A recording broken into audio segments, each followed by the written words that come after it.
From a simple switch, troubleshooting a problem, a new service, to that backup generator that you'll need in times of emergency, Blake Electric can handle all your electrical needs. They have the experience and knowledge to do it professionally and safely and do the job right the first time. There's been an accident. The emergency has left you with physical trauma and legal issues to deal with. The bills are piling up, and you're overwhelmed. Where do you turn for legal representation? Hi, I'm Paul Eastep. And I'm Steve Schaefer. We're attorneys practicing right here in your home county of Preston. Centrally located on West Main Street in Kingwood, just across from McDonald's, the offices of Eastep and Schaefer are an easy drive from anywhere in Preston County. You don't have to go outside Preston County to hire a lawyer with the know-how, the experience, and the knowledge to represent you fairly in a serious personal injury matter. Call us at Eastep and Schaefer at 329-6003 or visit us on the web at www.eastepschaeferlaw.com. Matchup between the South Middle Stallions. Good evening, ladies and gentlemen, and welcome to Knight Stadium here in Kingwood, where the Unified Middle School squad, the Rowlesburg Squires, on an absolutely glorious October 1st evening, getting set to take on the South Middle Stallions in a home matchup here in Knight Stadium, and playing at home after a series of road games, getting the season started and having played one on the rug out back.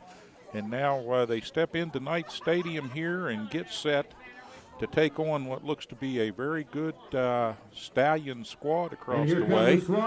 Very physical, and the Squires taking the field here in the black and gray uniforms, and or maroon and gray uniforms, and across the way with the white jerseys, the South Middle Stallions, and they are set to go. Both teams having warmed up earlier, and we're just about set to kick things off here in Kingwood. Steve Blake here on the Atlantic Broadband Cable Network, and we thank you for tuning in to another telecast of Preston County sports, and this time middle school, the Unified Football Squad in their first season here. We hope you're all set, got your favorite beverage, and you're ready to cheer on the Rowlesburg Squires here in their inaugural season as they get set to step toward the middle of their schedule with a game here at home. Nice crowd out tonight, and again, it is an absolutely beautiful evening.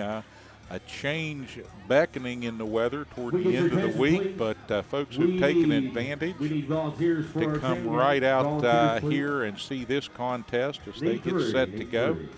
We appreciate your efforts, and we thank you if you came out and attended the game. If you haven't had a chance to come out and see the Squires yet, check out their schedule on the WVSSAC website under Rowlesburg School, and look at the middle school football schedule there and come out and see what the Squires have to offer.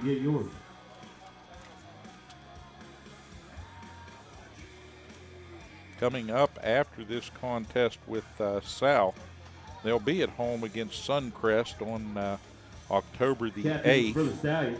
At home against Clay Battelle on the 15th, and they will end the season at home against West Fairmont on the 29th. Number 9, Elijah Faye. Number 86, Gavin Holland. Squires captains for today. Number 72, Hunter Bishop. 79, Larry Barnett. Number 24, Jesse Gribble. And number 21, Timothy Lewis. Captains meeting at middle field for the coin toss here with the officials. They work to get the ground crew set, and I know they were looking for some volunteers to run the chain gang. That happens sometimes in these middle school contests. So we will get set to be underway just momentarily here. One more for the chain gang, please. One more. And tonight's coverage brought to you once again by Atlantic Broadband, Mountain Digital, the home of Cable Channel 7, and your source for computer and technology advice in Reedsville, and by Blake Electric LLC. Call Jeremy Blake for all your electrical installation maintenance needs, with anything from a switch to a whole house generator. Blake Electric can get that done for you, and they're proud to sponsor Squire football here on Cable Channel 7, your hometown TV station.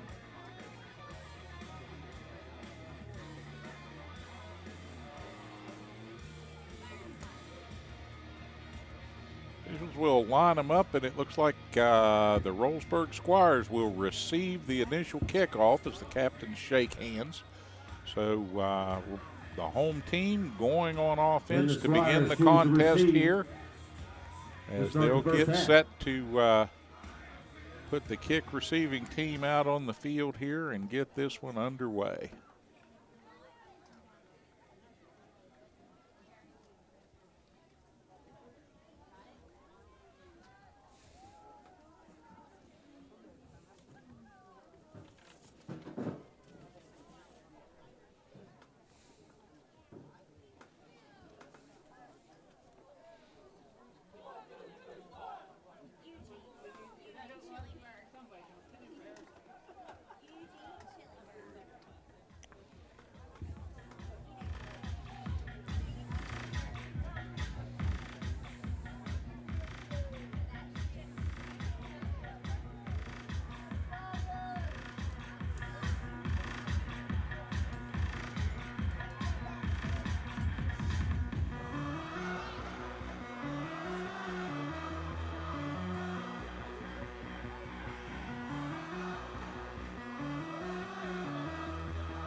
All right, let's take it down to field level here, and let's get the kickoff. And this one underway from Kingwood, Preston Squire football.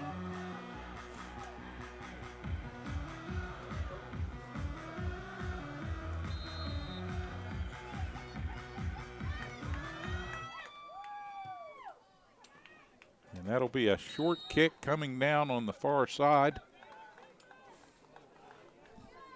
Taken for the Knights by Devin Carnage, and he takes a knee as he goes down low to get that ball, and so the Squires will put the ball in play just over the 30-yard line at about the 31 and a half, almost 32.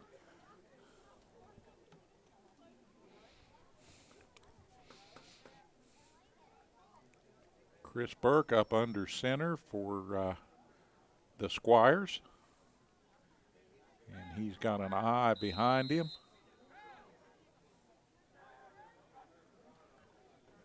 And the give to the second man through, and busting a hole there and making a move is Gribble. Big Ben Gribble running hard, positive yardage on the first down play. Preston Stallions brings up second down.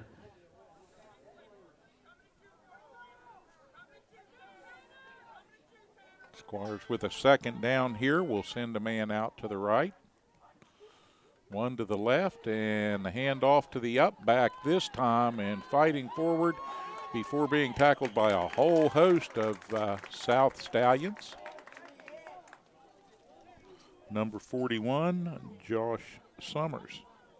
Josh Summers, the ball carrier.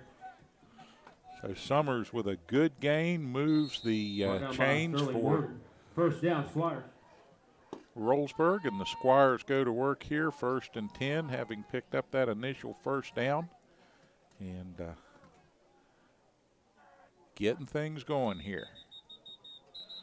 Whistle as the play got underway there. The handoff, they were going back to Gribble, and he was about to try the right side there. But false start against the Squires. Procedure penalty against the Squires, so they're going to mark off 5.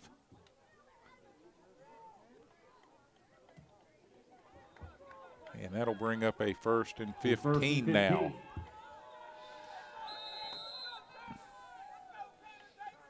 So they reset with Burke up under center, and he's going to give it to Gribble, and they're going to run that play behind the right side of the Squires line, and Gribble's going to churn forward there, pick up about 2.5, maybe 3 yards on the play. Brings up 2nd down. And that'll bring up a 2nd and long. Just underway here in Kingwood as we get things going with Squire football taking on the South Middle Stallions.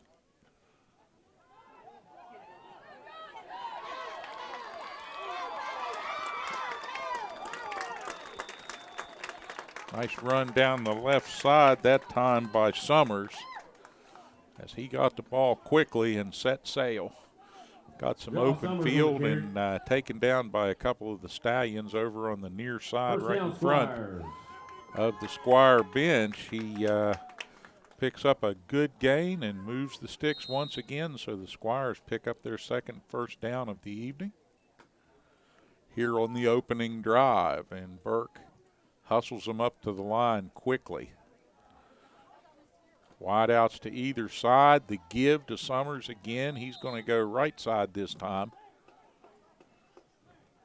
Cozy's up in behind his blockers and charges forward. Summers the ball carrier. And again, a pickup of about 2.5, possibly 3 yards on the play.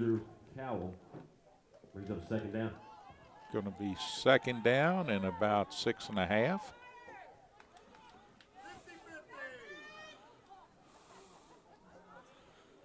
And here comes Burke once again. Turning, giving it. And Ben Gribble churning in there. Gribble getting the ball The interior of the Stallion line pretty stout that time defensively as they make some adjustments, and that'll bring up a 3rd down for the Squires. It'll be 3rd down and roughly 5 as he picked up about 1.5 yards, maybe 2.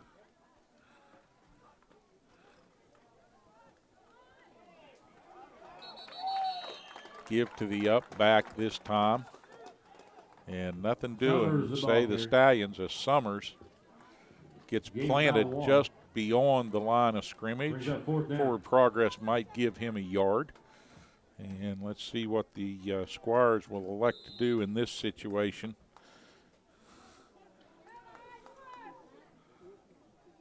They're going to look at this as 4 down territory as Burke brings his team to the line here. Wide outs to the left and right.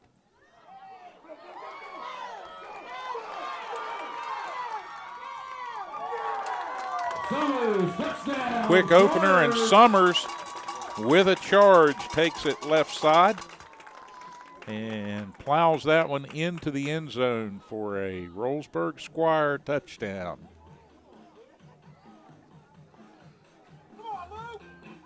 Fourth down and a long 5 to go, and Summers said, "To heck with that, I'm taking this one to the house."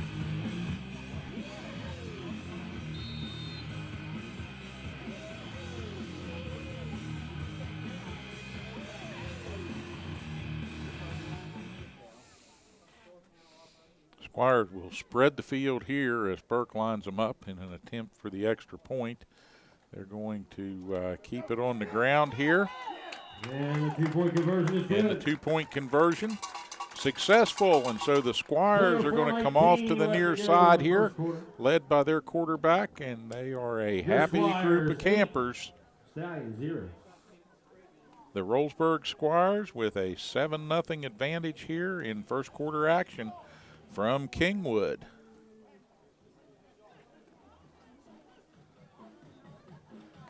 Got to be pleasing for the coaches to see good execution by the Squires on almost every play.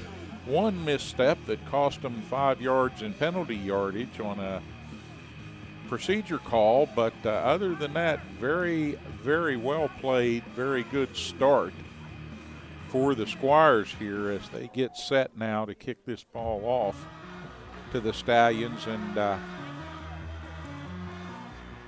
go forward.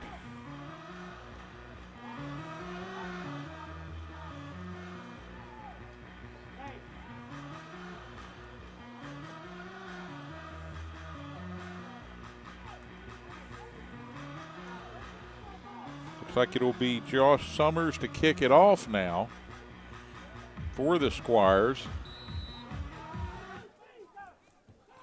And Summers drives one. Taking it about the 30-yard line, and trouble for the Squires as a difficult time corralling a big, speedy receiver in number 10. That was Matthews with the return for the Squires, or excuse me, for the Stallions. And Bryson Wilkins, the only man with enough speed to get over there in time to stop him from taking that one all the way home. But that's going to back the Squires up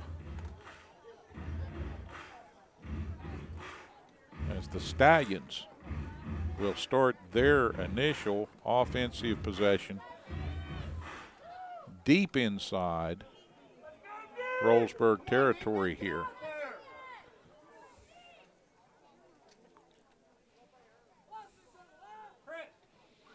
Nose of that ball.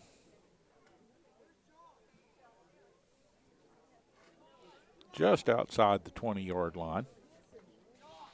So they're effectively in the red zone to start their first offensive possession here. Puts a little damper on the home crowd celebration that was taking place with that initial touchdown and nice drive by the Squires. But just because they got their backs against the wall here, they can work for a big play. Not sure what the holdup is here.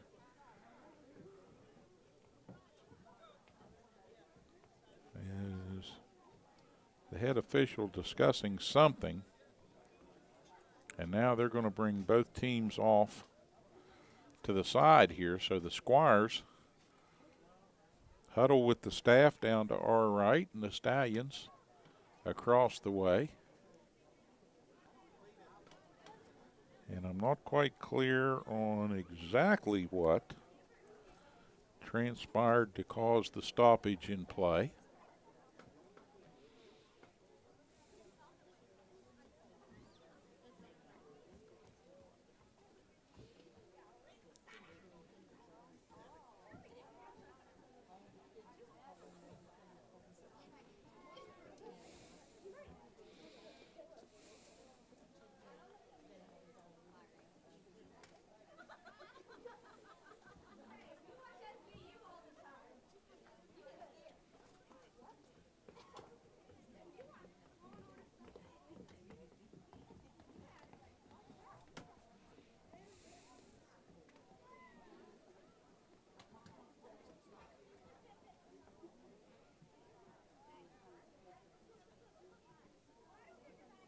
Yeah, a heated conversation going on down on the near side here involving two officials and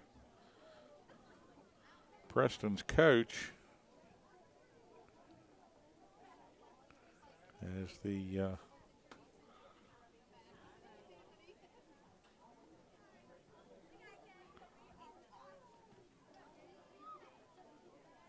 coaches make a point of order, and I believe we have an injured player back up along the way, which was the ultimate reason for the stoppage in play, and we'll try to get you a number as soon as we can.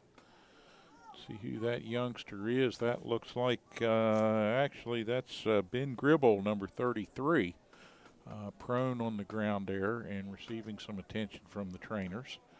And so we hope that Ben is okay and back on his feet here momentarily, as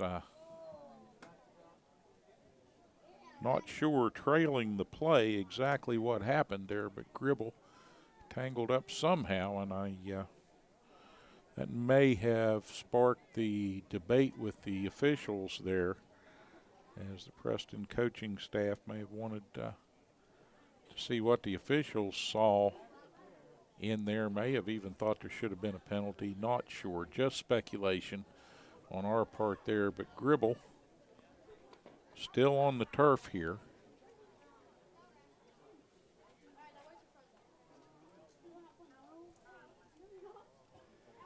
And that has dampened the spirits of the crowd in both teams here as we await the outcome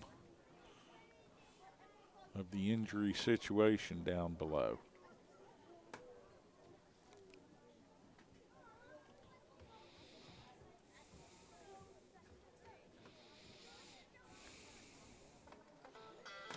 With that, we're going to take a quick break, and we'll return for more Preston Squire football action right after these messages. From a simple switch, troubleshooting a problem, a new service, to that backup generator that you'll need in times of emergency, Blake Electric can handle all your electrical needs. They have the experience and knowledge to do it professionally and safely and do the job right the first time.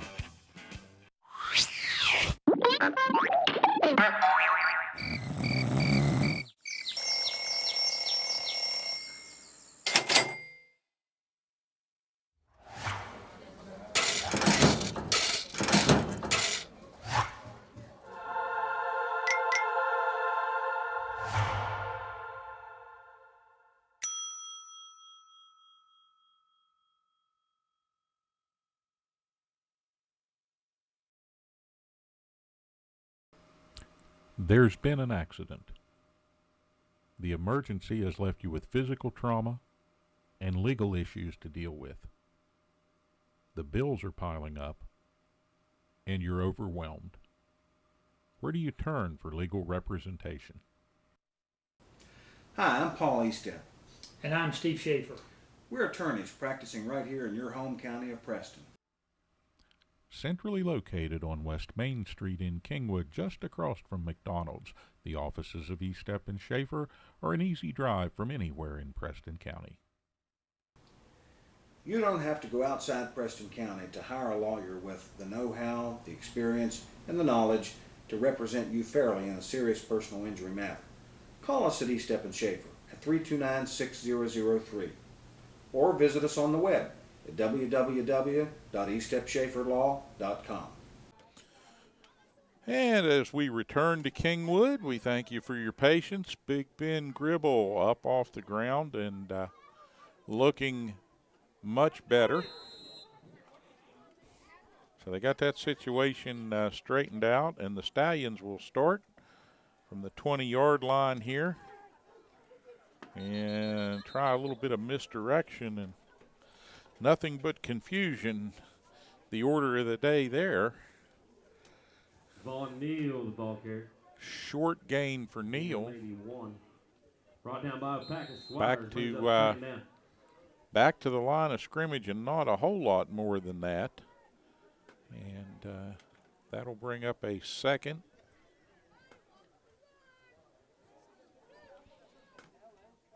Down situation here for the Stallions. Quick snap and back to throw. And smartly received down there in the midst of a group of Stallions. Trying to pick that ball out of there. And unable to do so was number 8, Neal, intended for Thompson, and Thompson third down. Had that one stripped away by the defense at the last moment. All right, from the gun now, Neal back to pass again. Going to put it in the hands of That is number 26 across the way. That's Calvert for the Stallions, as he makes a quick reception, turns, and is tackled immediately. Neal's pass, Calvert's complete. That completion will put the ball Good for about 8. Brings up 4th down. just short of the line to gain here. And definitely 4-down territory here for the Stallions as they trail. So back to the shotgun. Quick handoff and slashing across the right side.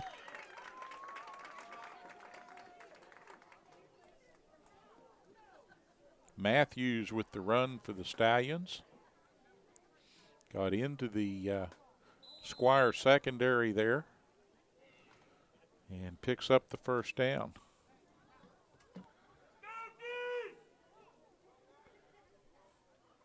First and goal. And again, they'll operate from a fully loaded shotgun. And it's Matthews who's going to juke his way into the line, and Colt Matthews with the score.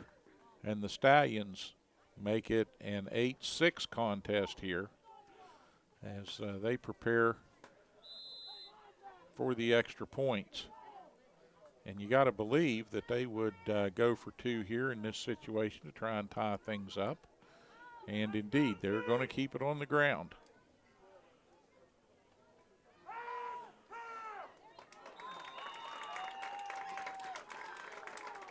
Try for 2 is good with that pass gathered in there by Calvert.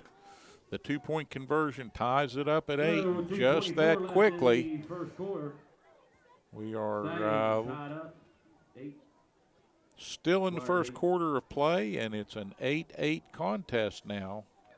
And the Squires will gather themselves and get set to return another kickoff here, see if they can put themselves in good position this time for another scoring drive.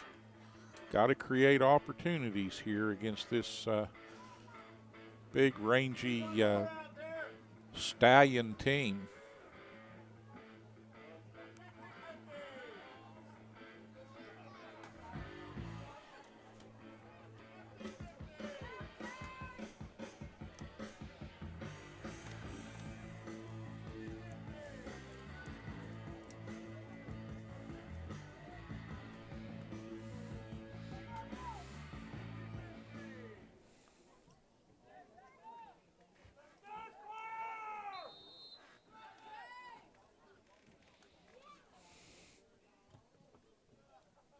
Again, a short kick bounding down on the right side there, and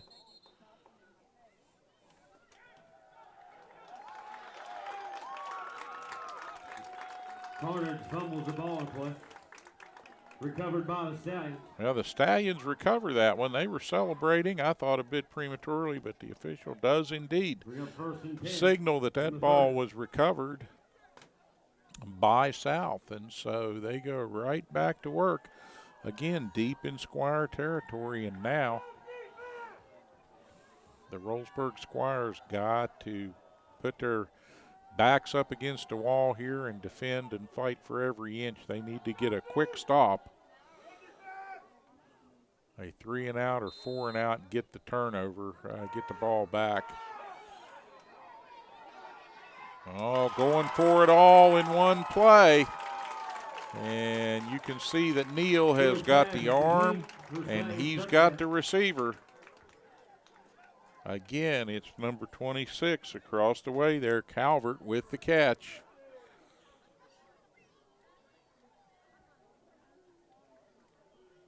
And so just one offensive play after the miscue, the muffed coverage of the kickoff, giving the South Stallions another opportunity here, and they strike quickly. Now it's Neal back in the shotgun once again, and the give and the try straight ahead. Fumble to play. Recovered by Squire. 2-point conversion is no good. Well, the Squires give up a touchdown and So fall 3:15 behind, but left. they The hold Stallions steady. lead the Squires 14-8. They will hold steady here on the extra point, and it's a 14-8 South lead with 2 minutes and 16 seconds remaining in this first period of play here from Knight Stadium in Kingwood. And the Squires will line up and get set once again. See if they can gather this ball up and get some yardage between themselves and their own end zone. Try to get good field position here in the first half of play.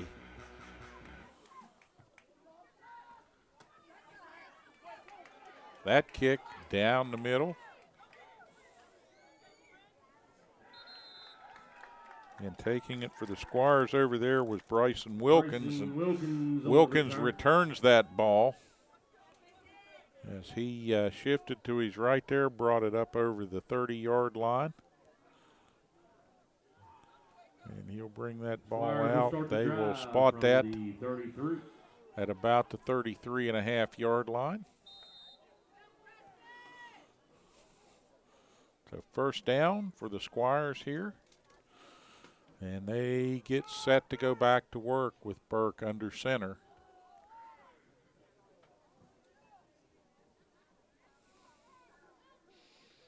And in that familiar eye, 2 wide outs. And the give to the second man. Summers the ball carrier. Good for about 2. Brings up second down. Josh Summers churning ahead for a couple. And the Squires on 2nd and 8 now. And they break the huddle quickly. I like the tempo that they've set here, as they don't allow much time for adjustments to be made. Oh, give to the up back and immediately drilled and brought down for no gain, or very little Gribble, gain ball is carrier. Gribble. No gain. That's going to bring up a third down Third down. and about 8.5 yards to go. Timeout Squires. And the Squires want to take a timeout and talk things over at this point. Really, really need to keep this drive going here and not give the ball back on a 3 and out, but a tough situation facing the Squires. And they're plotting and playing with the coaching staff down here. We'll see what they pull out of the bag of tricks to try and pick up this 8 yards and get this first down and keep the drive moving. Get the offense ignited once again after a couple of miscues on special teams have given the Stallions a lead at 14-8.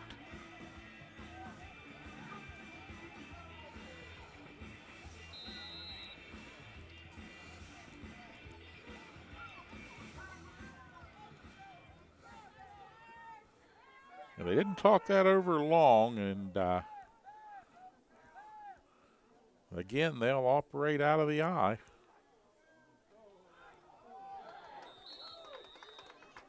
Now let's see which way this one goes. The hard count by Burke may have drawn them off sides.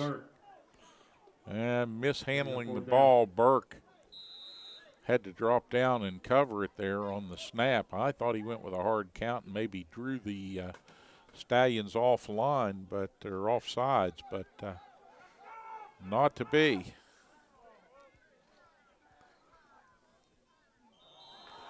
Oh, and here's a jump on the left side of the Squire line. And the second illegal procedure call of the evening going to cost them 5. False start against the Squires. So the false start will back them up. That's going to make it just about Still fourth down. 4th and 11.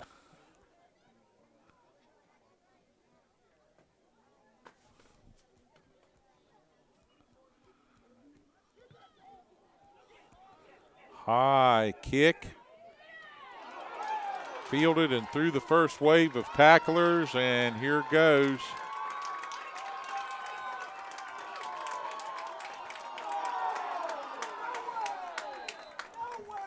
Big number 10, Matthews, on the run back.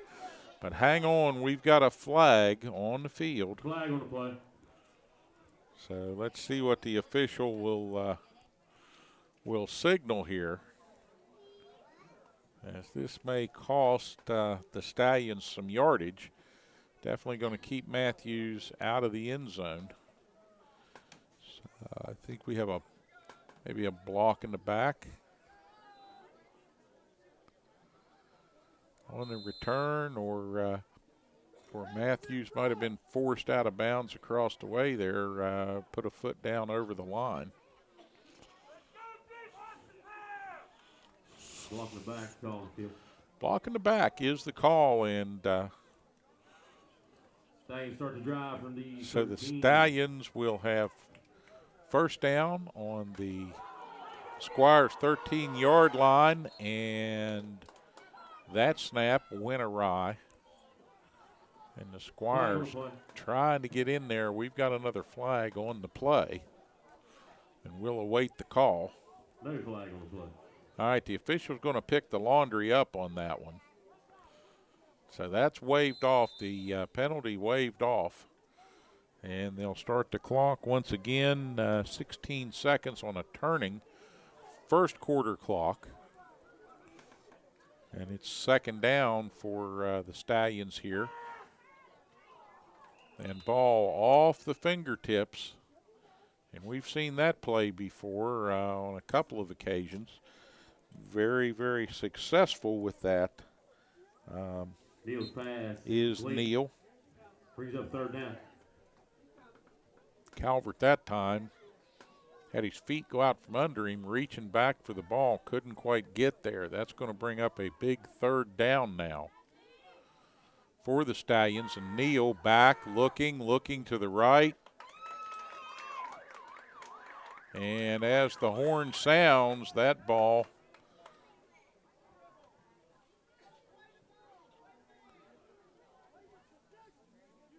Neal's pass is complete. Flag on the play. that's caught by number 42, I believe, for the Stallions. That's Thomas, and again we have a flag on the play. So hold everything as the officials confer.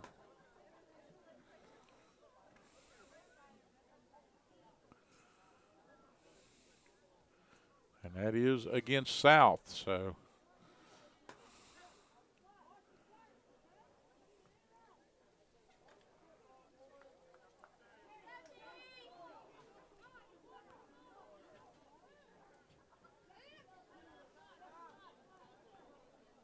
that is going to set the ball at the 25-yard line.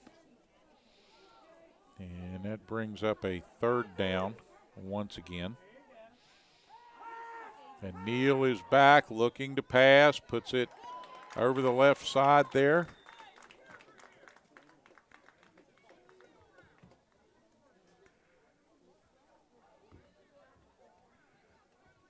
Completion to Calvert. Calvert with the good hands that time. And that'll be the end of the first quarter. And Burke brings him down, and we come to the end of period number one Stallions with 14. the Squires trailing the Stallions by a score of 14-8. We'll be back right after this for the start of second quarter action. Rowlesburg Squire football right here on your hometown TV station. Cable Channel 7 on the Atlantic Broadband Cable Network.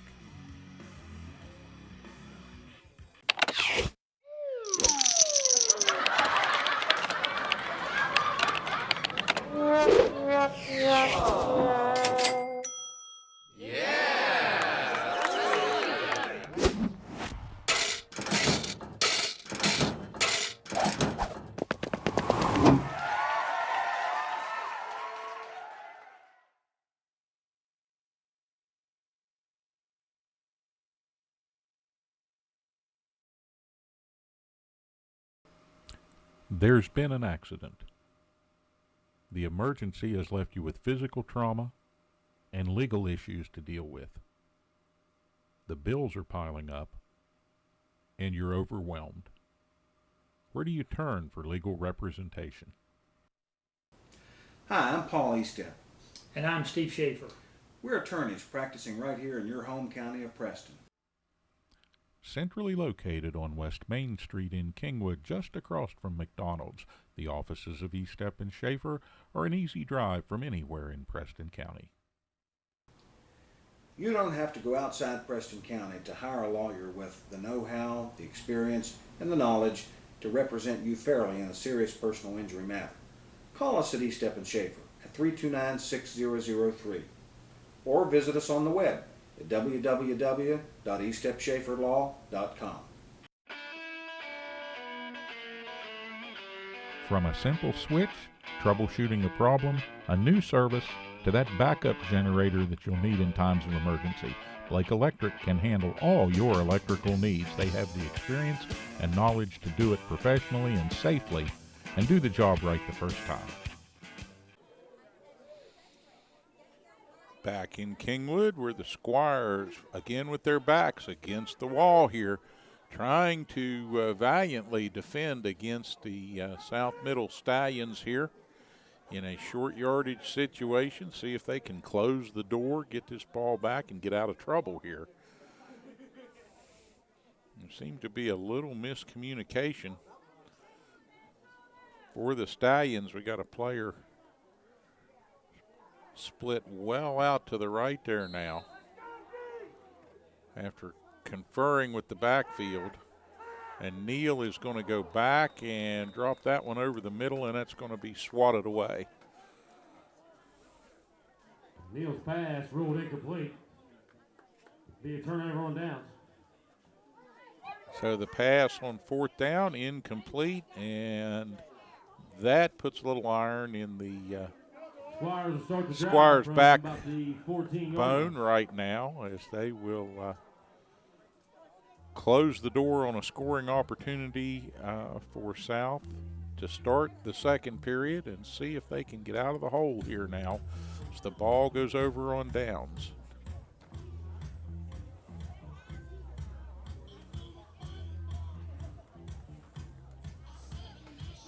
A lot of green to cover here. They need to just take care of the ball right now and get off this end of the field.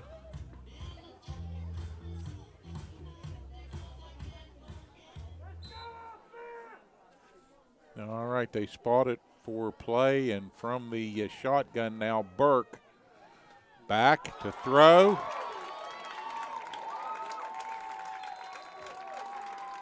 And that one's going to be picked off and returned for a Stallion touchdown. Across the way, celebrating over there. The pick six by the little guy. That's number 85 for the Stallions. And I don't have an 85 on the roster here. Somehow we missed him, but nicely done defensive play.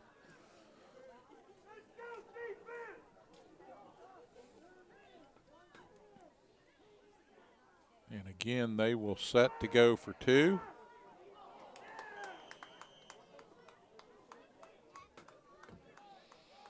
Neal's pass ruled incomplete. All right, Neal with the incompletion. That makes it a 20-8 contest as the Stallions build on their lead defensively. A good job, and now the Squires will get set left in the once again quarter to receive the kickoff. Stallions lead the Squires. And now with 7 minutes 47 seconds remaining in the first half of play. Plenty of time to mount a drive here and close the gap, as it were, on this contest. First things first, Squires have got to pay attention to ball security. Take good care of that pigskin and see if they can get set for an offensive charge.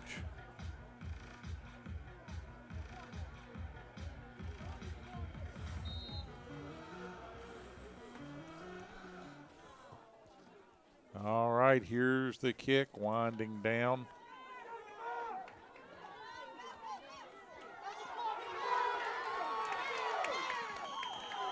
And taken down well out of bounds here. Carnage on the return. Was Carnage. Devin Carnage gives the Squires good field position here as he makes a nice cutback with that ball and brings it to the near side.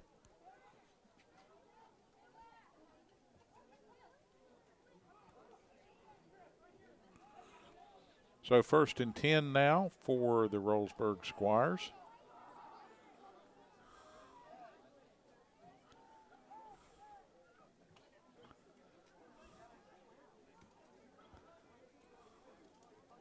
Personal foul call.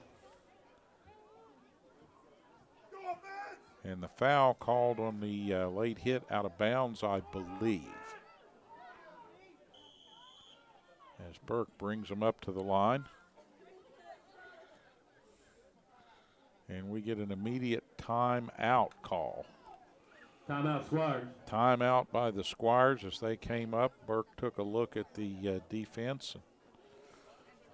They call the timeout and shuffle back to the near side. 7:39 remaining in the first half as they set to go down here immediately following this timeout, and it'll be a quick one. They're discussing something down there that Burke saw when he brought the Squires up to the line, and he wanted to let the coaches know, no uncertain terms,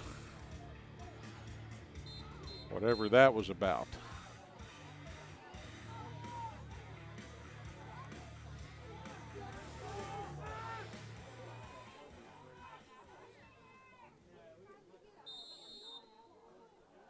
Burke again operating from the eye, and the give to the up back and churning ahead, and I believe the whistle had blown and the runner down by contact. Summers the ball carrier. So Summers gets up out of the bottom of the pile there, comes back to the huddle. Pickup of about 4.5 on the play. So 2nd and 5.5 here. And the Squires have run out of the eye here and had good, productive gains. And again, they'll go back to Summers. And he gets that quick step and into the line and charges forward there on the left side and picks up again positive yardage for the Squires. All right, that's going to be a pickup of 3. So it'll be 3rd and about 3.5 here. The line to gain. And again, the Squires 2 wide outs and from the eye. And the pitch to the second man, and weaving his way through there is Dalton Wiles. The ball carrier. And Wiles is going to pick up the first down. First down, Squires. So the Squires will move the chains and keep the offense on the field here, keeping the drive alive now.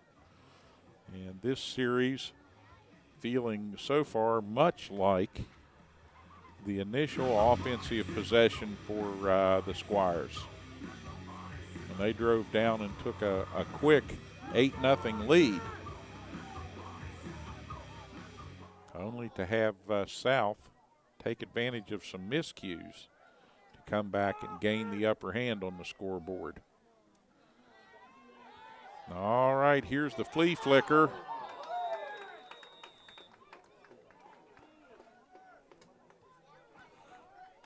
Down there trying to Call receive Wiles that is one bad. was Hunter Hunter Chips. Is it complete? In and out Brings of up second Chip's down. hands.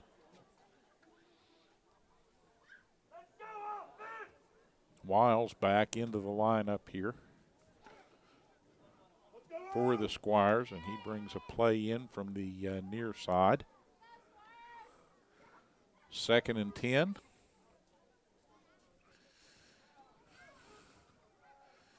And here comes Burke out from under center. The pitch back to Wiles, running to the far side. Tries to get to the corner and brought down by a cadre of Stallion defenders over there as the Squires just got outnumbered in pursuit that time. And Wiles had no place to go. No gain. He strung that one out about as far as he could, got it back to the line of scrimmage. That's going to bring up a 3rd and about 10.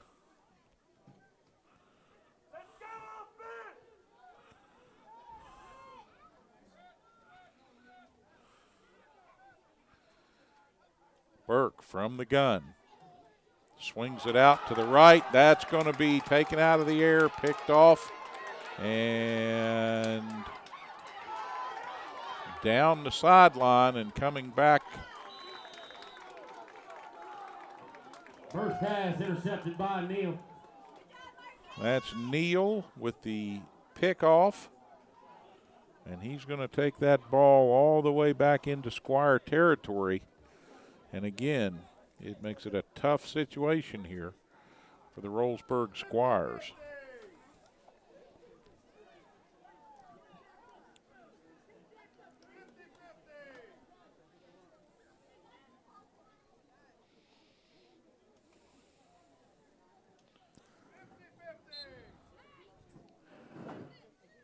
That ball going to be just about the 25-yard line as the Squires set the defense here.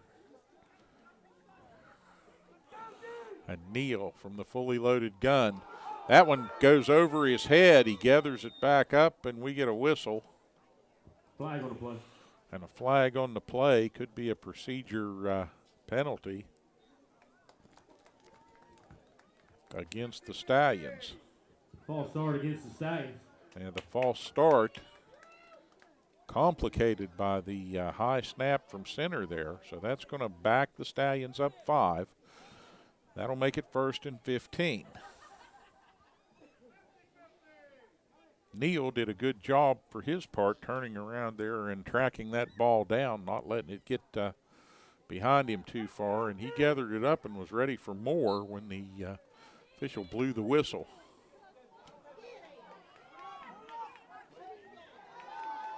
Oh, shifty running over there on the far side by number 39. That is Wetzel with the carry, and he was brought down well across the way over there by Bryson Wilkins, who had to really get on the horse and fly over there to catch up with Wetzel.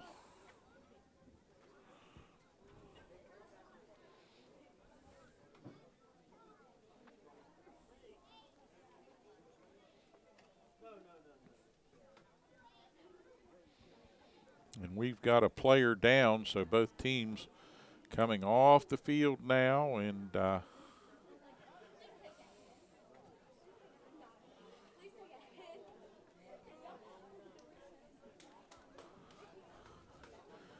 trainers out there taking a look.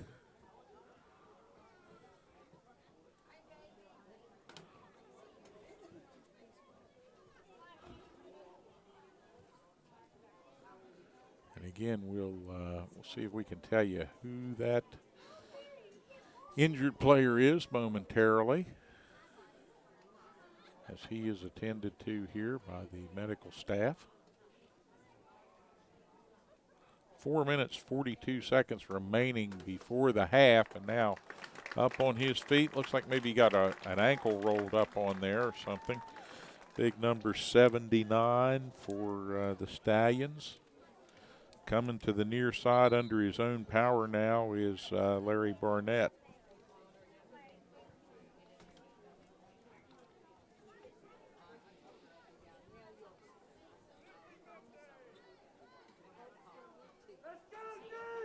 Stallions right back into action here. First and goal from the 5.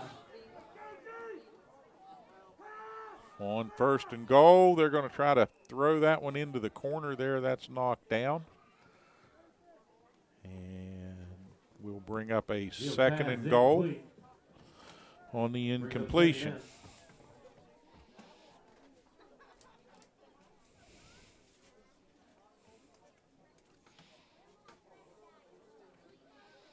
Stallions taking a little extra time in the huddle here.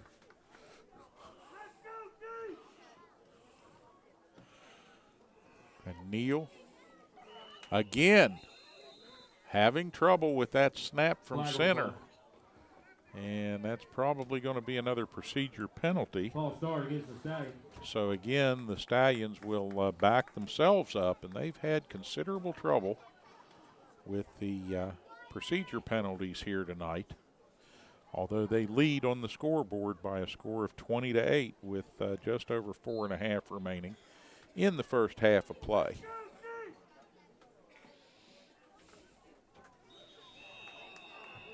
Oh, whistle and a flag. Well, let's see how this one goes. That came from the official in the backfield, and it's going to back the Stallions up 5 more. False start against the Stallions. I'm not sure exactly what the communication issue is down there between the Stallions center and the quarterback Neal, but there are definitely some issues in play that are causing all sorts of problems here for South. Quick handoff, and immediately the Squires converging on the ball carrier there. Chief among them, Chris Burke, in from his linebacker position. And the quick stop. That is a short game. Brings up third down. No gain and a third down. And Neal frustrated as the whistle blows and the flags come out again. Illegal procedure, the call once again. And that's going to cost the Stallions 5 more. So they are getting increasingly frustrated here.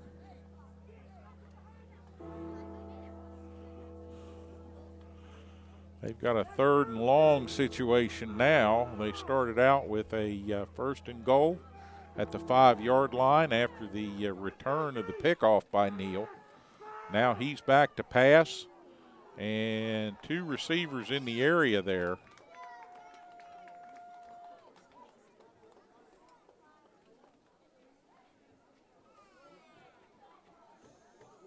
Neal's pass complete.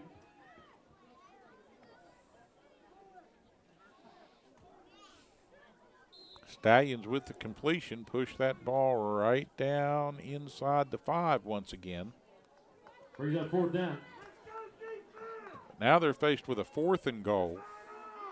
They're going to put receivers out wide left and right. And now a timeout call. Timeout Stallions. So South will take a timeout in the action to talk things over, and I think that was maybe as much about settling the squad down there and making sure there wasn't another procedure penalty. I mean, somebody's going just a little too quick on that Stallion line. All right, they hustle back out after a very short conference. And looks like they will, again, go from the fully loaded shotgun with Neal in the middle.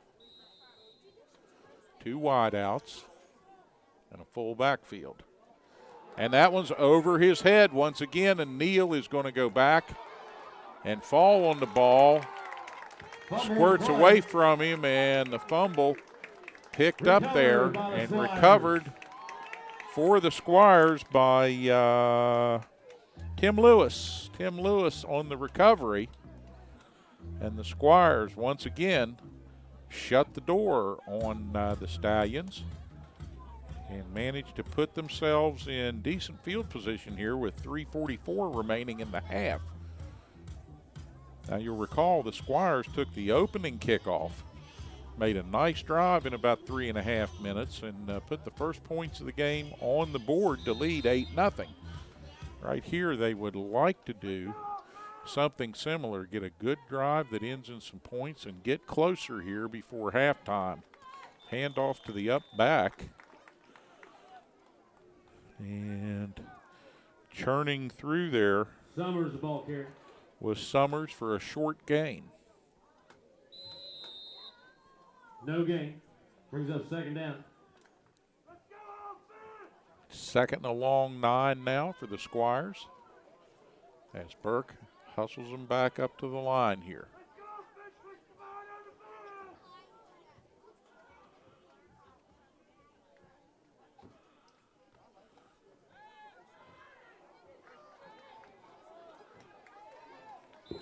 Oh, little misdirection by the Squires, but that didn't go anywhere.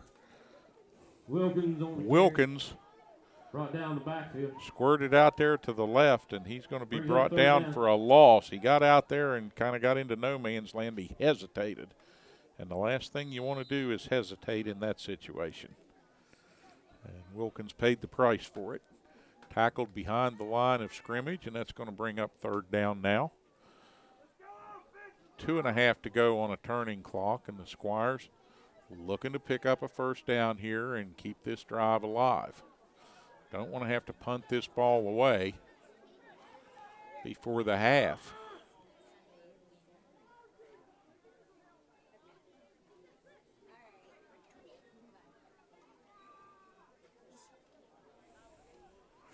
And we've got a timeout in the action. Timeout with Squires. 2:17 on the clock as the Squires will come to the near side and talk things over once again. This offensive series not going the way they had hoped it would, given the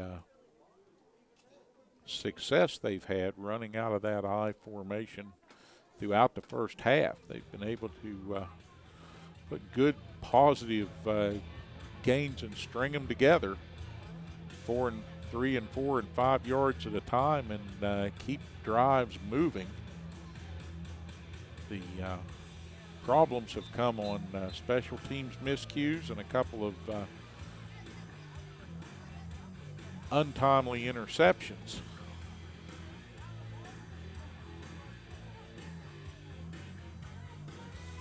All right, Squires have got to plan here for the third and long. And they'll go from the shotgun now. Burke calling signals, takes the ball, drops back, looks, throws it near side, and that one again intended for Wilkins and incomplete. First He pass was out there attempt for Wilkins, bracketed by a incomplete. couple of big rangy Brings up fourth down. defenders. Really would have needed a step ladder about 8 feet tall to get up there and get that ball. That's going to bring up a fourth down with 2:11 on the clock, and the Squires going to be forced to punt the ball away. Oh, ball on the ground, and that's going to be a difficult situation once again for the defense. It's no opportunity to boot that one out of there. And that, again, a special teams miscue, and Burke is frustrated.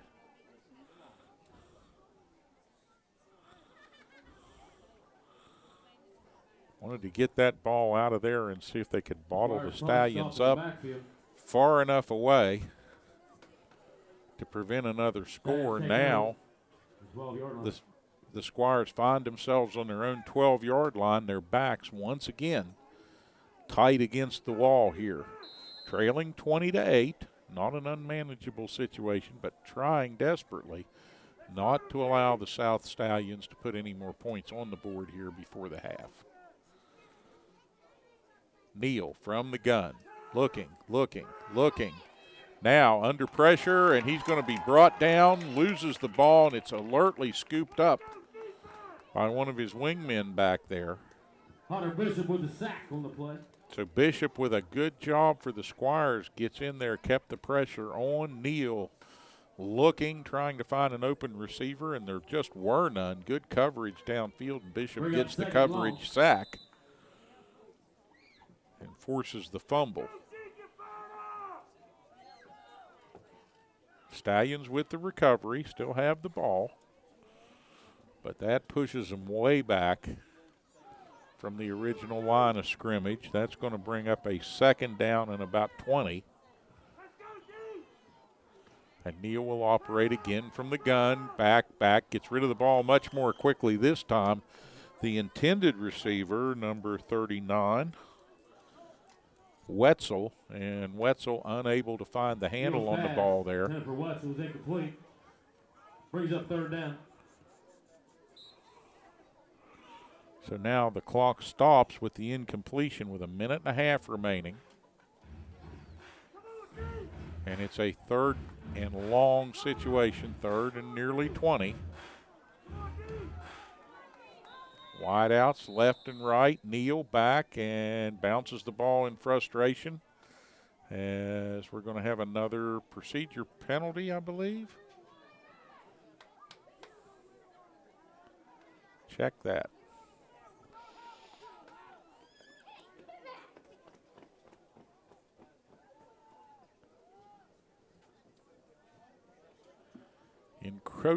Encroachment by the Squires. So they'll give up 5. But Neal surely thought that was another illegal procedure call because he was frustrated. All right, back in the gun again. Neal looking, man right in his face, has to dump that one off. That's going to be incomplete.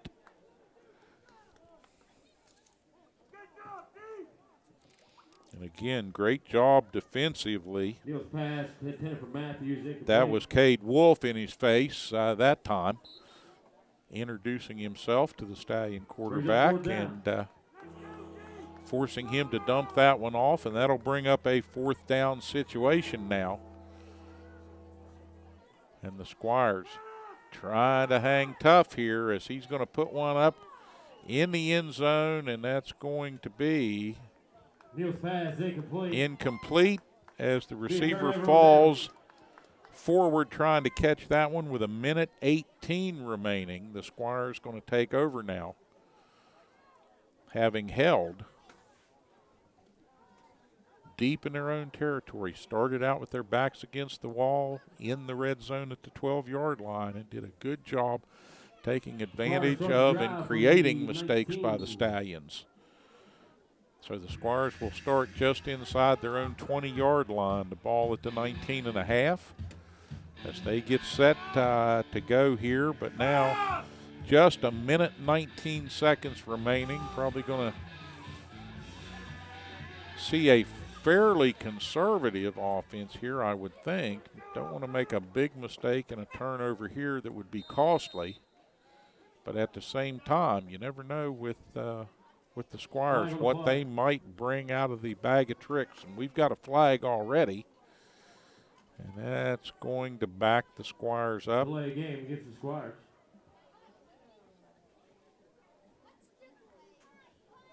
Field announcer says that was a delay of game. Now, I thought the Squires had been doing a good job all night long with clock management, but apparently right there they slipped up. Burke calling for it from the shotgun, swings it to the near side, and just a little too hot there for Wiles.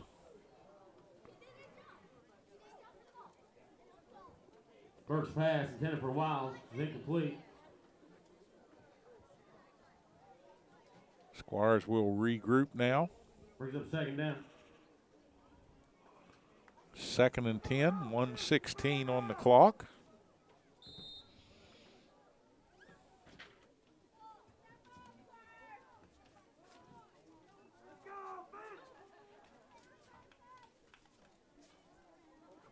Burke with the give and slung down in the backfield is Wiles as he was unable to get to the Wiles corner stopped there. in the backfield.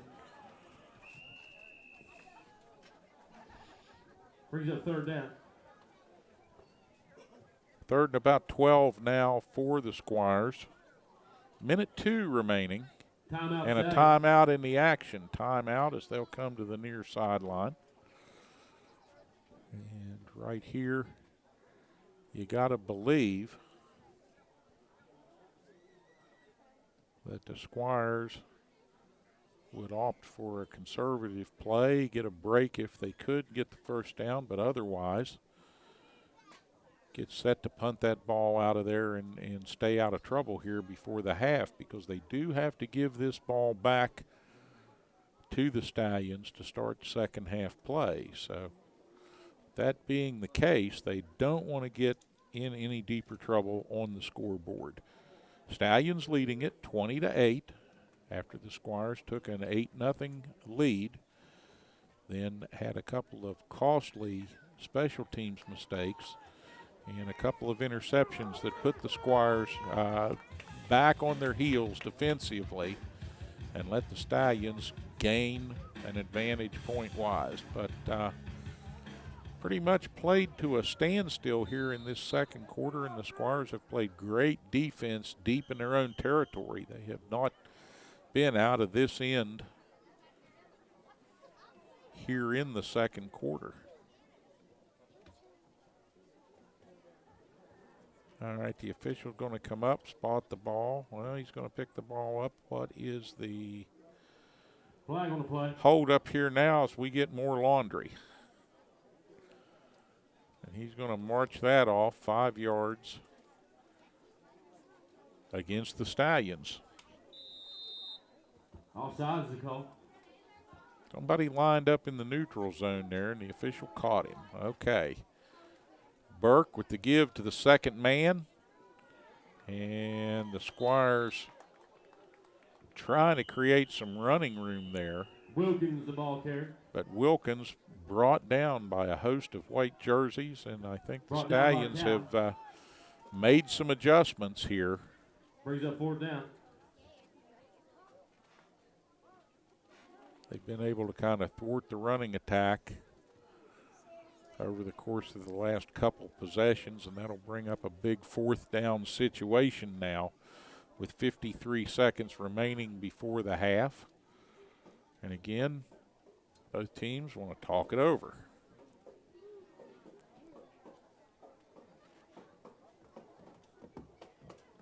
Squires need a good punt. They were stymied the last time by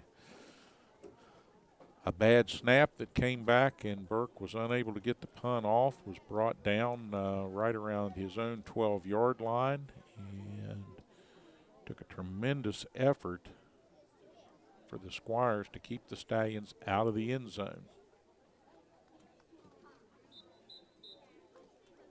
So with just under a minute remaining, they've got to get some green between their end of the field and this next possession by South Middle.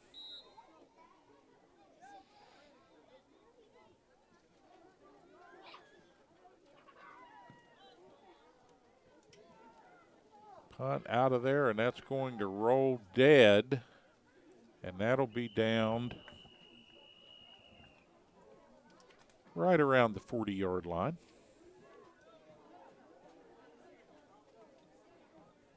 He'll make it to 45. Wow, downs the Squires punt. The 44. Make it to 45-yard line. So good job there getting the ball upfield. And the Stallions elect with 44 seconds on the clock to just guarantee the possession by running everybody away from that ball and letting Rowlesburg down it.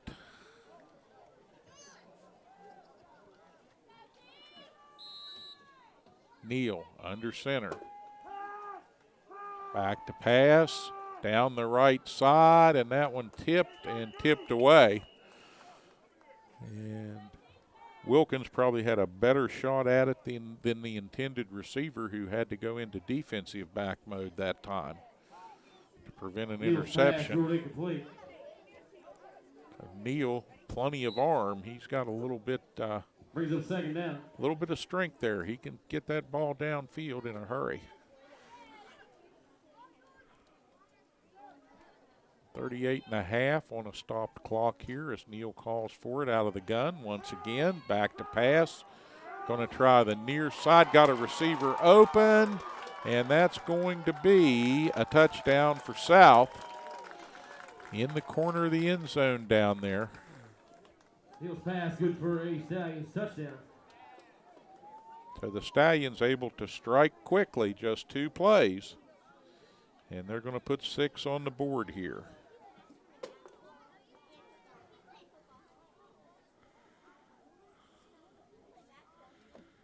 And Neal proving that big arm gives his team a tremendous advantage, as they have 26 on the board right now, and they will attempt again from the shotgun to go for 2. And the Stallions 2-point conversion is good. And the 2-point conversion run in there by Calvert, number 10, and that is going to make it a 28-8 advantage with just under half a minute remaining to play before the halftime break. Preston Squire Middle School football here on Cable Channel 7, your hometown TV station.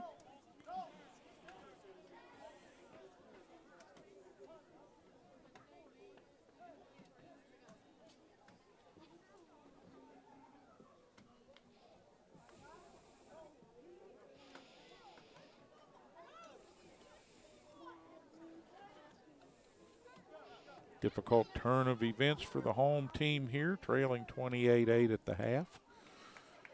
As they get set to receive the kick, coming momentarily here.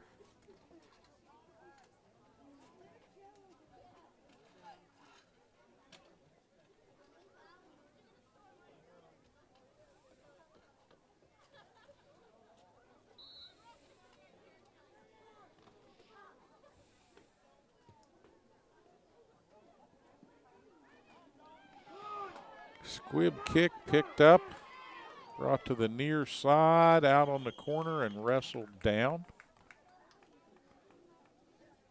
Wiles on the return. Wiles brings it back near midfield, just over the 45. And that'll leave 20 seconds for the Squires to work with here before the break. Squires will start the drive from the 47.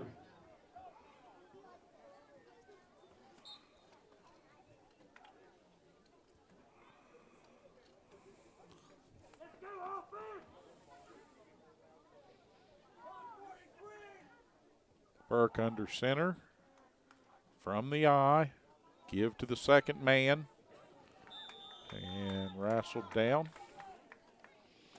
Short gain on the play. Summers. Summers the ball carrier. Brought down by Neal. Pushes that ball out to the 49, so a pickup of about 2, and that's going to bring us to And at the halftime. end of the first half, So we come to the break the Stallions trailing lead the 28-8. The Squires will 28-8. go off and make some adjustments here at halftime. We'll pause for these messages from the folks that bring you Preston Squire football here on Atlantic Broadband, Cable Channel 7, your hometown TV station. Stay tuned. We'll be back with the start of second half action right after this.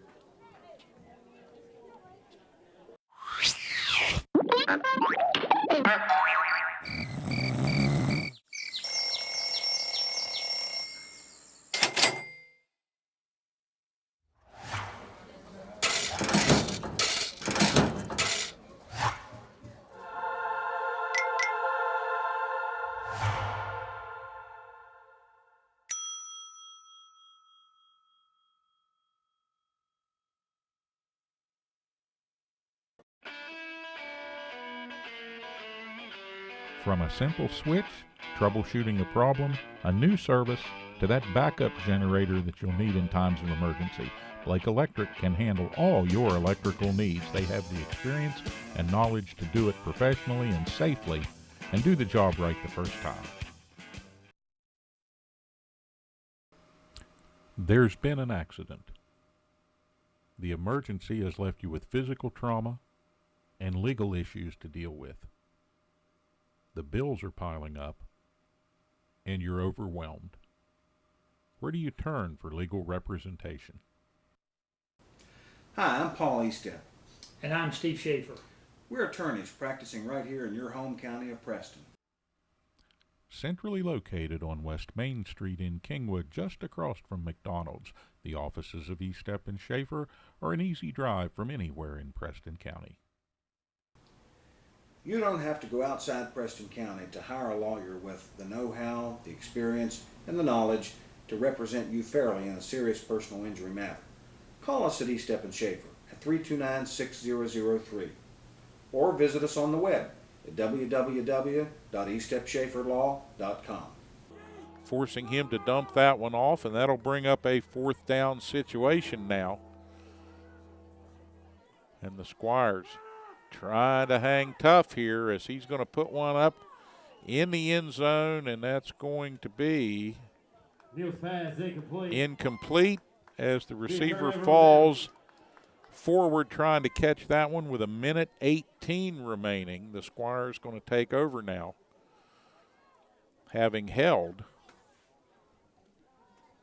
deep in their own territory. Started out with their backs against the wall in the red zone at the 12-yard line and did a good job taking advantage of and creating mistakes by the Stallions. So the Squires will start just inside their own 20-yard line. The ball at the 19.5 as they get set to go here. But now just 1:19 remaining. Probably going to see a fairly conservative offense here, I would think. Don't want to make a big mistake and a turnover here that would be costly. But at the same time, you never know with the Squires what they might bring out of the bag of tricks. And we've got a flag already.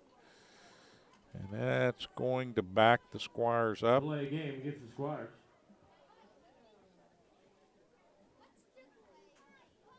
Field announcer says that was a delay of game. Now, I thought the Squires had been doing a good job all night long with clock management, but apparently right there they slipped up. Burke calling for it from the shotgun, swings it to the near side, and just a little too hot there for Wiles.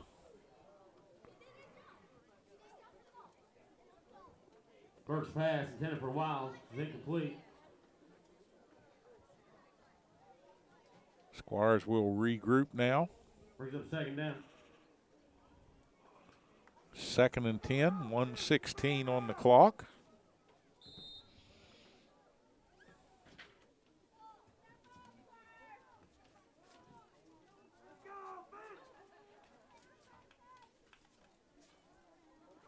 Burke with the give and slung down in the backfield is Wiles as he was unable to get to the corner there.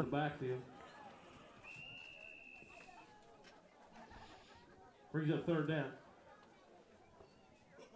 3rd and about 12 now for the Squires. 1:02 remaining. Timeout and a timeout in the action. Timeout as they'll come to the near sideline. And right here, you got to believe that the Squires would opt for a conservative play, get a break if they could get the first down, but otherwise get set to punt that ball out of there and stay out of trouble here before the half, because they do have to give this ball back to the Stallions to start second half play. So that being the case, they don't want to get in any deeper trouble on the scoreboard. Stallions leading it 20-8 after the Squires took an 8-0 lead, then had a couple of costly special teams mistakes and a couple of interceptions that put the Squires back on their heels defensively and let the Stallions gain an advantage point-wise. But pretty much played to a standstill here in this second quarter, and the Squires have played great defense deep in their own territory. They have not been out of this end here in the second quarter.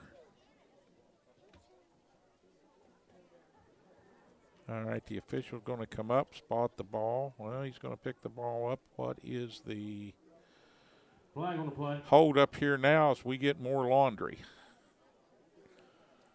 And he's going to march that off 5 yards against the Stallions. Offsides the call. Somebody lined up in the neutral zone there, and the official caught him. Okay. Burke with the give to the second man. And the Squires trying to create some running room there. Wilkins the ball carrier. But Wilkins brought down by a host of white jerseys, and I think the Stallions have made some adjustments here. Brings up 4th down. They've been able to kind of thwart the running attack over the course of the last couple possessions, and that'll bring up a big 4th down situation now with 53 seconds remaining before the half. And again, both teams want to talk it over.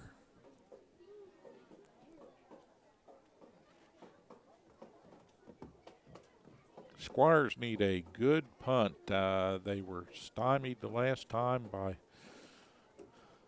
a bad snap that came back, and Burke was unable to get the punt off, was brought down right around his own 12-yard line, and took a tremendous effort for the Squires to keep the Stallions out of the end zone. So with just under a minute remaining, they've got to get some green between their end of the field and this next possession by South Middle.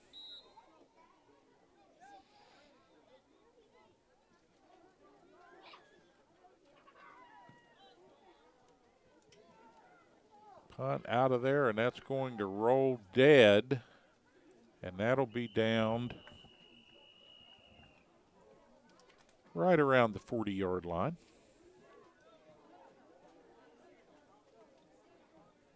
He'll make it to 45. Downs the Squires punt.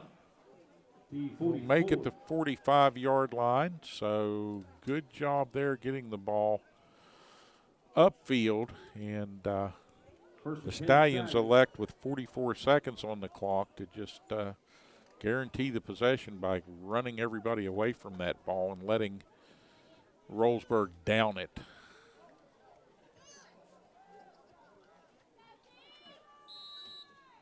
Neal under center.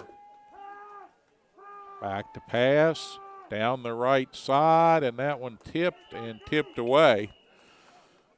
And Wilkins probably had a better shot at it than the intended receiver, who had to go into defensive back mode that time to prevent an interception. Neal, plenty of arm. He's got a little bit brings up 2nd down. A little bit of strength there. He can get that ball downfield in a hurry. 38.5 on a stopped clock here as Neal calls for it out of the gun. Once again, back to pass. Going to try the near side. Got a receiver open, and that's going to be a touchdown for South in the corner of the end zone down there. Neal's pass good for a Stallions touchdown. So the Stallions able to strike quickly, just 2 plays. And they're going to put 6 on the board here.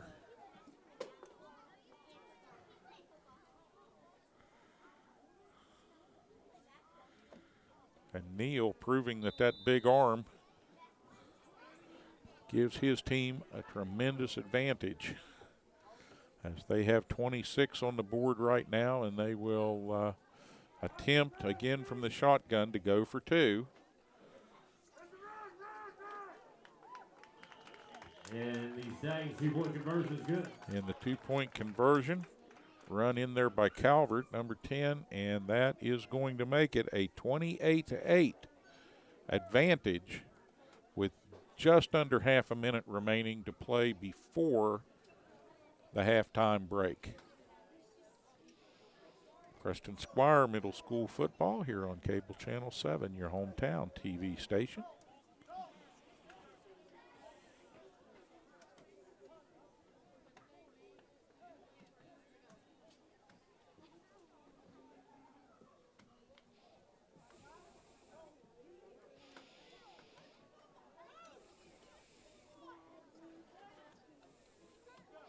Difficult turn of events for the home team here, trailing 28-8 at the half. As they get set to receive the kick, coming momentarily here.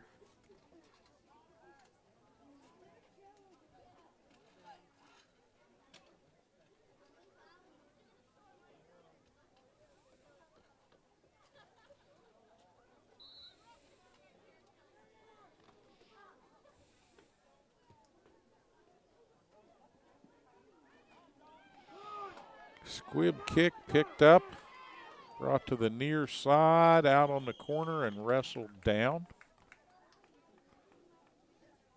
Wiles on the return. Wiles brings it back near midfield, just over the 45. And that'll leave 20 seconds for the Squires to work with here before the break. Squires will start the drive from the 47.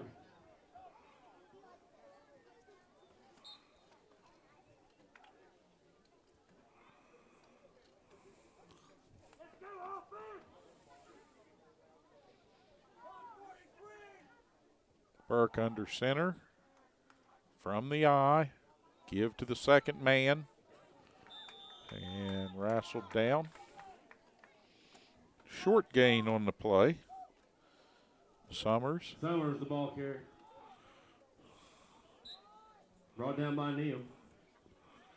Pushes that ball out to the 49, so a pickup of about 2, and that's going to bring us to halftime. At the end of the first half, So we come to the break trailing 28-8. The Squires will go off and make some adjustments here at halftime. We'll pause for these messages from the folks that bring you Preston Squire football here on Atlantic Broadband, Cable Channel 7, your hometown TV station. Stay tuned. We'll be back with the start of second half action right after this.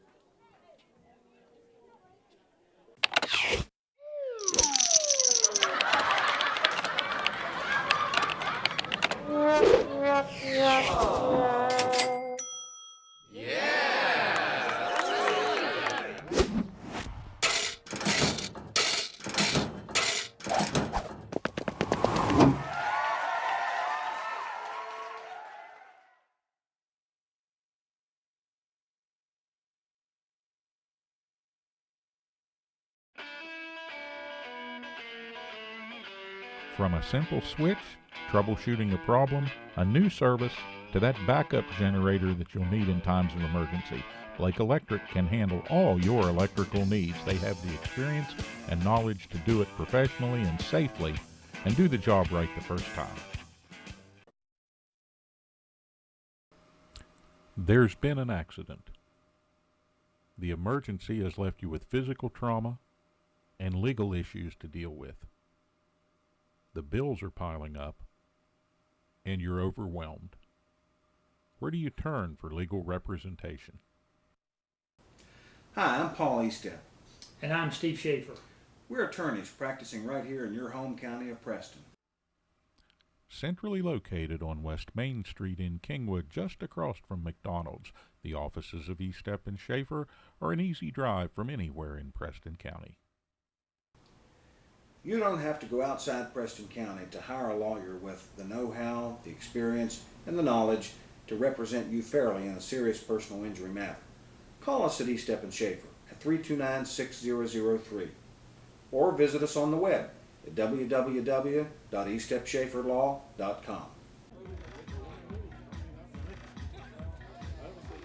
Back in Kingwood, where the Rowlesburg Squires get set to kick the ball off, start second half action. And we're about The ready Squires to in a start little the bit of second trouble half. here, trailing 28-8 to the South Middle Stallions.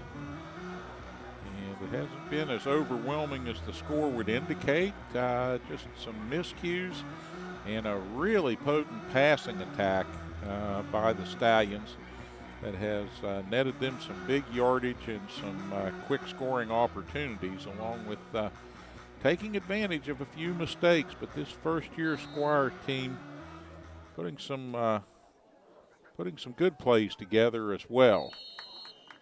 Quickly covered by the Stallions on the far side there. No opportunity for the Squires to pick up an onside kick. So we start second half action now. Steve Blake here on the Atlantic Broadband Cable Network, and we thank you for tuning in to middle school football, the Unified Middle School Squires team in their first season, and trying to get started on a nice homestand of games here against South. Suncrest, Clay Battelle, and West Fairmont yet to come to town. So plenty of opportunities for you to get out here and support these youngsters and see a good football game in the upcoming weeks. In the meantime, it's a beautiful evening, October the 1st here in Kingwood. A great night for a football game. And the Stallions set to go here. Try the ground attack, and the Squires fired up there. A host of defenders in there surrounding the ball carrier. Neal the ball carrier. So Neal unable to Brought make down much by headway host with of that. Squires. It's third down. That'll bring up a big third down here and an opportunity for the defense to get off the field if they can get a stop.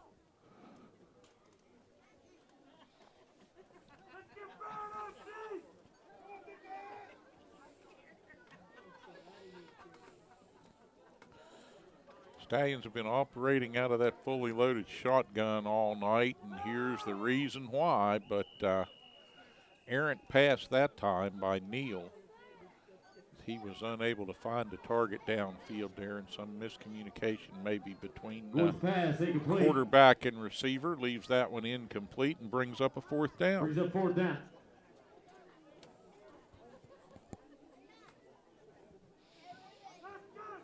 6.5 to go here in third quarter action as we're just getting the half underway.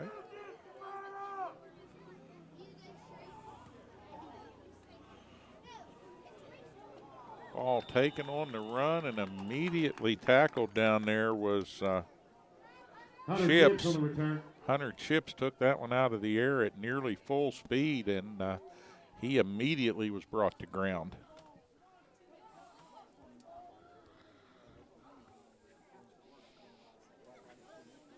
Squires will start the drive about the 34.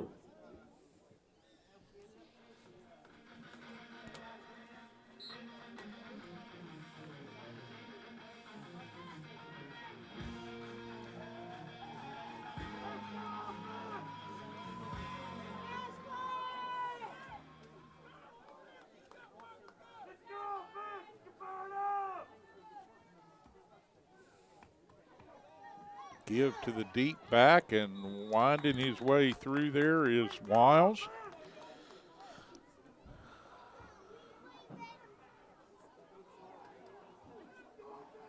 Speedy and elusive. Wiles picking up positive yardage there, getting the Squires started off good here. Their first possession of the half, he picks up about 8.5, 9 yards. Giving the Squires some options here now on second down and short.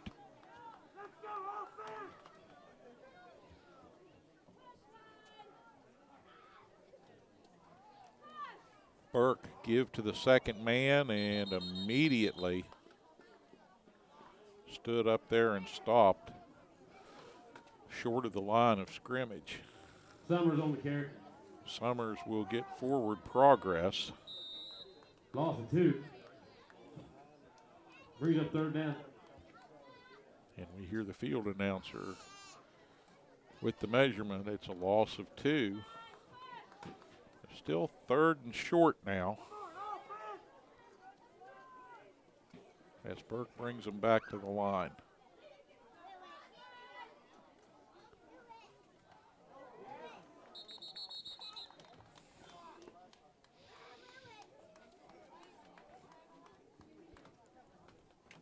Tough going for Wiles that time. Brought down the backfield by a host of Stallions. So that initial 9-yard gain kind of got the Squires off to a good start, but they're unable to capitalize.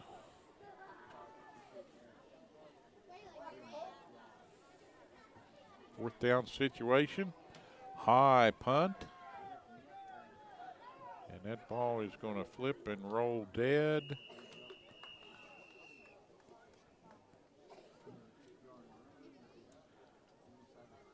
Just inside the 35-yard line.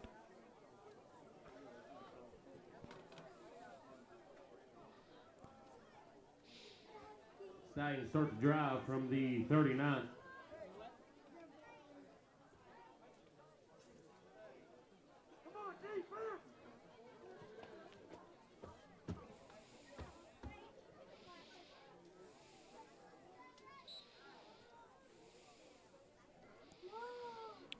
Four minutes and 20 seconds on the third quarter clock. Deep handoff.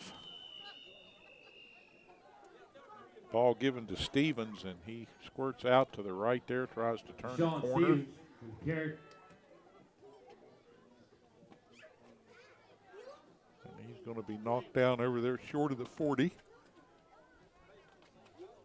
No gain. Brings up 2nd down.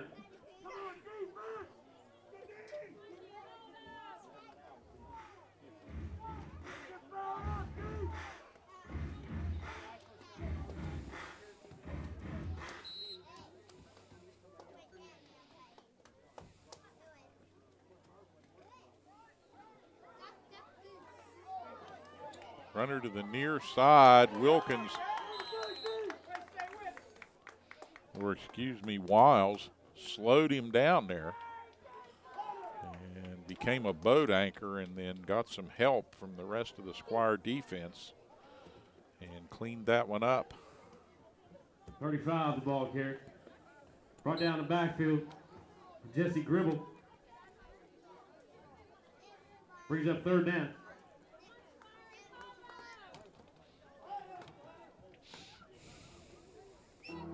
Clock turns inside 3 minutes now, and the Squires try to get a stop on 3rd down here. And the Stallions now have to hurry to avoid a delay of game penalty, and I'm not sure they made it.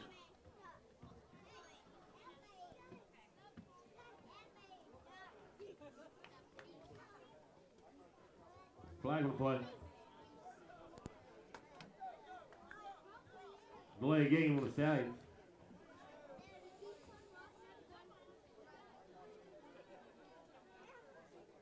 All right, they're going to platoon in with Illegal the delay of substitution. game Good call. or an illegal substitution penalty.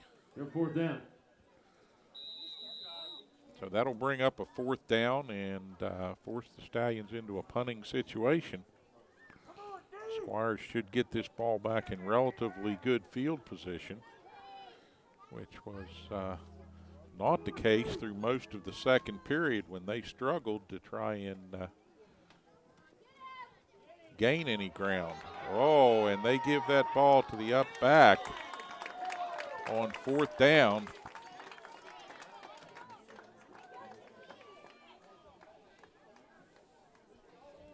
Matthews the ball Stallions, with Matthews carrying the ball, are going to pick up the 1st down.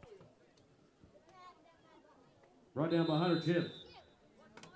1st down Stallions. Caught the Squires sleeping just a little bit right there. They paid a heavy price for it. Moves the ball over midfield, and now Squire's hustling up to the line here. Back in the shotgun again is Neal. Brings that wide receiver across the formation, and we've got a whistle and a probable procedure penalty here. Let's see where they mark this one off. No, they're going the other. False start on the Stallions. Yeah, false start on the Stallions, so they will mark off 5. Official started the other way. I thought maybe it was an encroachment call, but no, the Stallions once again shoot themselves in the foot.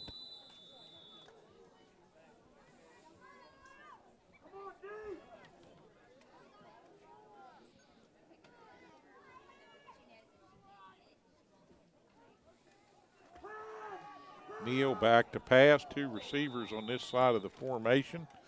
Couldn't get an open man, and the ball falls harmless.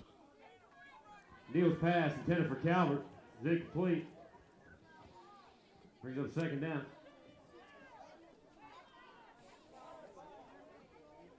Number 26, Calvert, has been one of Neal's favorite receivers tonight.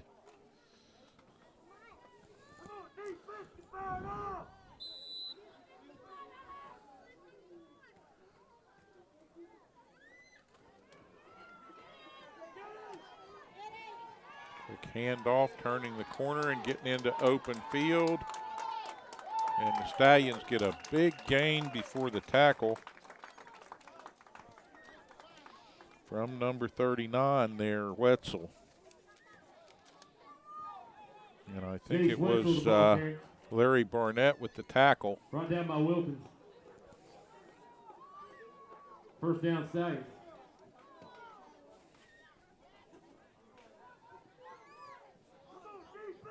Another big 1st down for South Middle.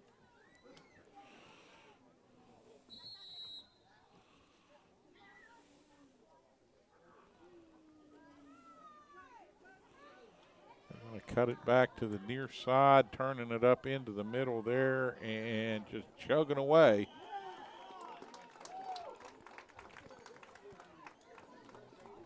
Sherman on the carry.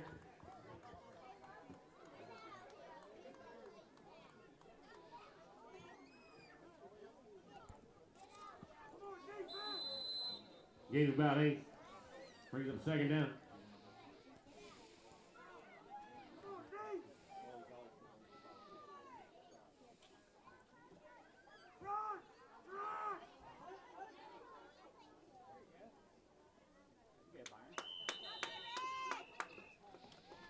Good pursuit for the Squires that time.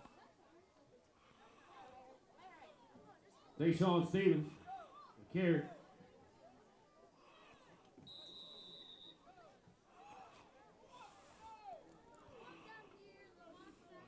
And that's going to take us to the end of the 3rd period. That's the end of the 3rd quarter.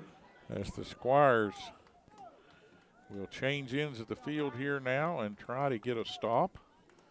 See if they can get some offense generated in the 4th period. They score no points, but allow no points here in the 3rd period of play, and it remains 28-8 as we go to the break.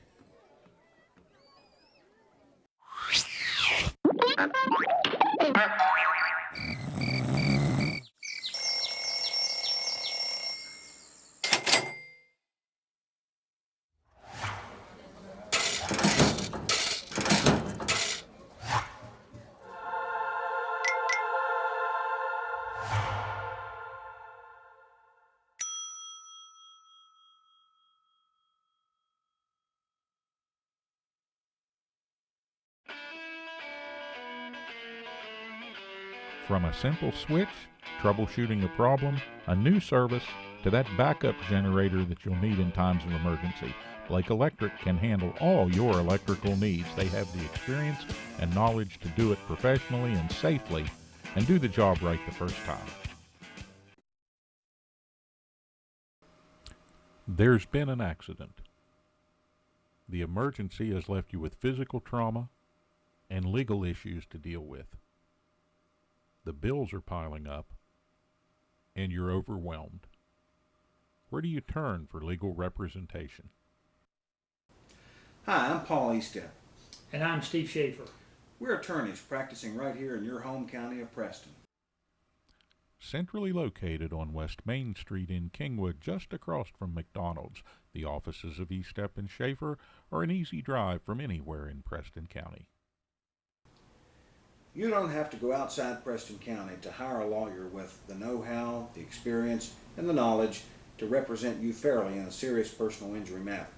Call us at Eastep and Schaefer at 329-6003 or visit us on the web at www.eastepschaeferlaw.com.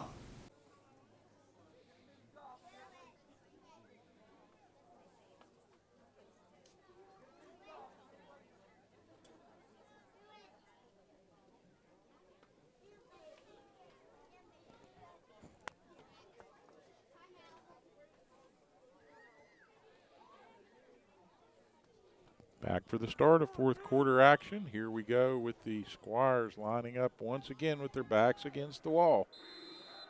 Trying to get a stop here and force a turnover maybe. Oh, and a big tackle there for loss by number 71. Going to the ball carrier. Brought down by Blaney. Blaney with the stop for Second down. the Squires, and that'll bring up a second down situation. Squires coming out fired up here in the fourth period, 7:29 on a turning clock.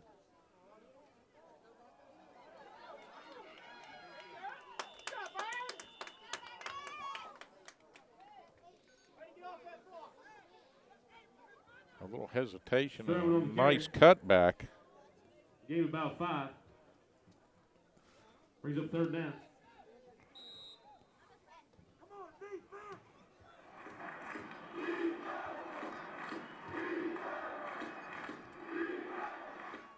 Squire stacked the middle here, and good effect, and it's Blaney once again.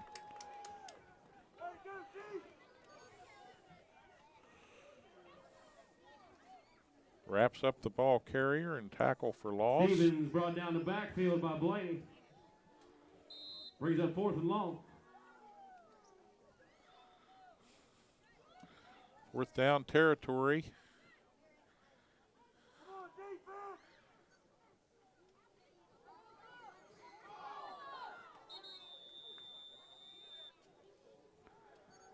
And the Squires will indeed get a stop as number 24 cuts it back up in there, and Stevens unable Recovered by the Stallions.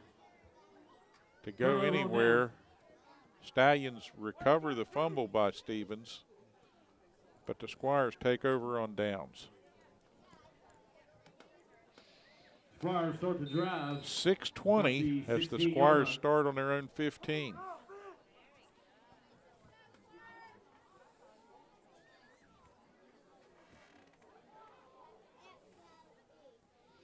Burke under center, 3 backs behind him as they elect to keep it on the ground, and they go wide to the right. Burke from the quarterback carry. Flag on the Burke play. calling his own number. We've got a flag down, and the official's yet to give us the call here. Procedure penalty.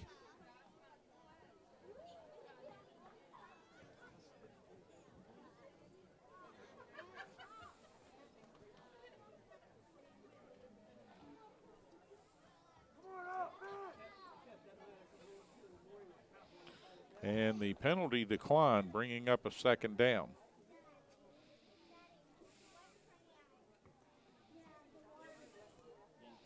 So nose of the ball, just about the 15-yard line.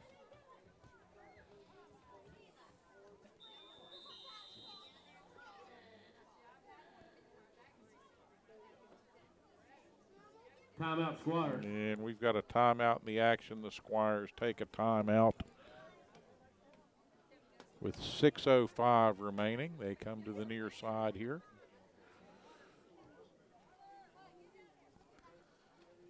see what transpires coming out of this break. Obviously, a tall order to overcome a 20-point deficit in just this 6 minutes remaining.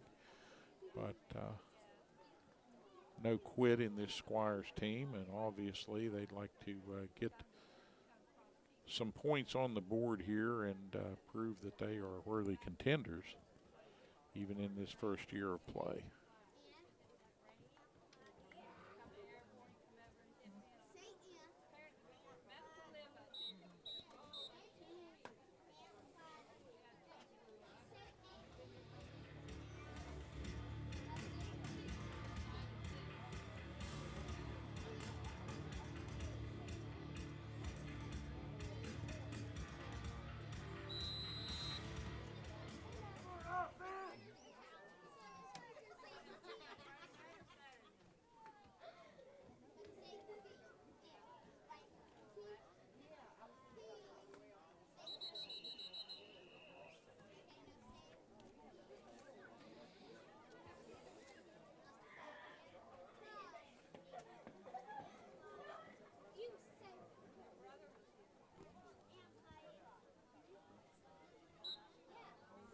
Summers the ball carrier.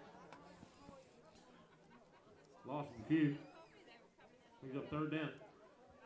Summers about 2 yards short of the line of scrimmage, and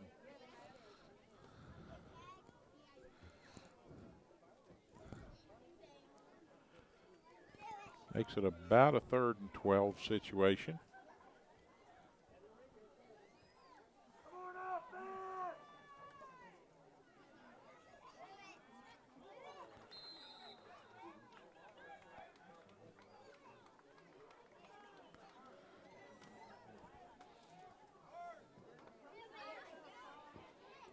Nowhere to run on the play. Austin Matheny.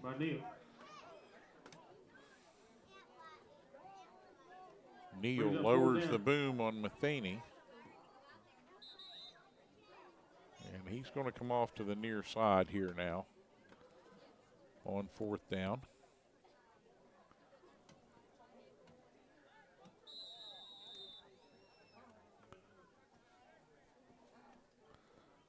Burke in. And we get a whistle as Pompili was set to punt that one away. Now let's see what this laundry is about.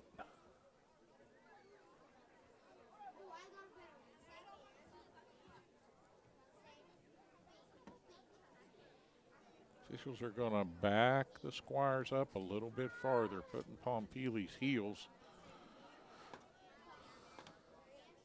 not too far from the back of the end zone here.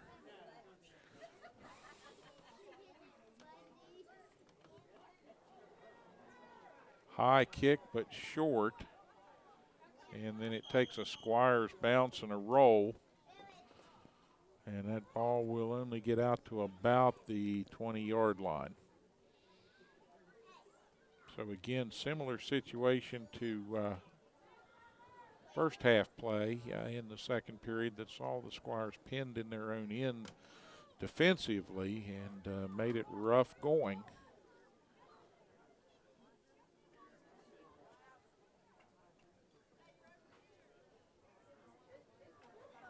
And this Stallion team, big and physical and beginning to wear just a little bit, I think, on particularly some of those Squire players that go both ways and are in there for nearly every snap.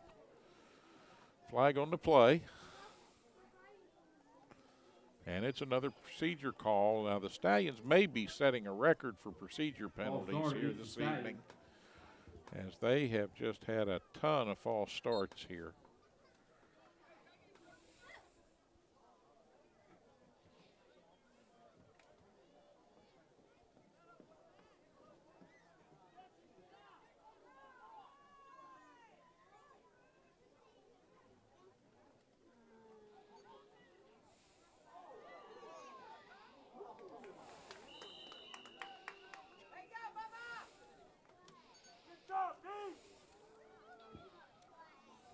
Stroman brought down the backfield. On 72, Hunter Bishop. And Bishop with a nice tackle there.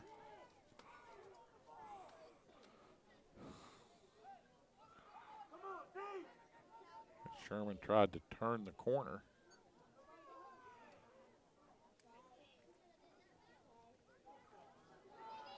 Cuts it back.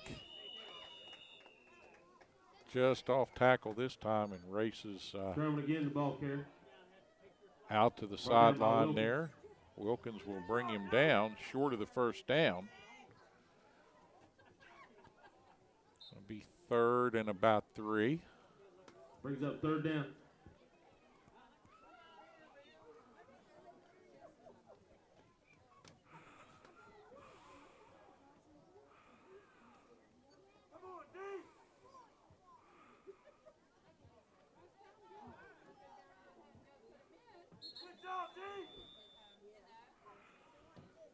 Nice reaction by the Squire interior line that time, Sherman bottling again, the ball run carrier. up, and Sherman stopped. Short gain. Brought down with number 21, Timothy Lewis. Brings up 4th down.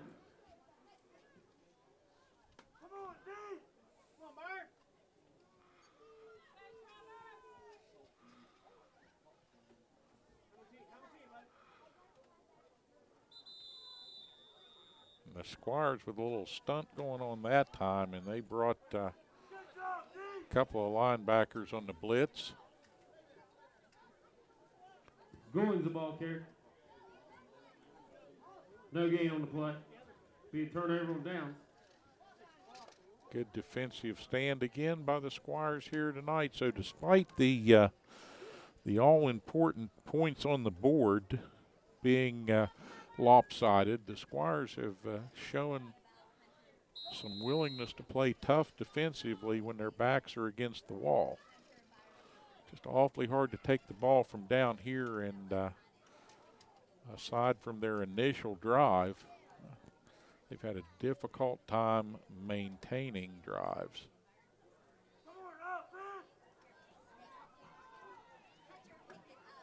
Here's Matheny under center.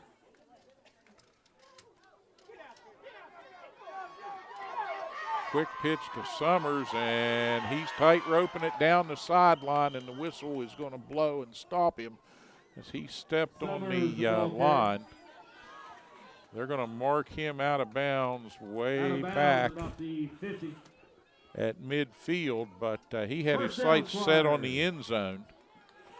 Nonetheless, a great first down run there by Summers with 2:28 remaining in the contest.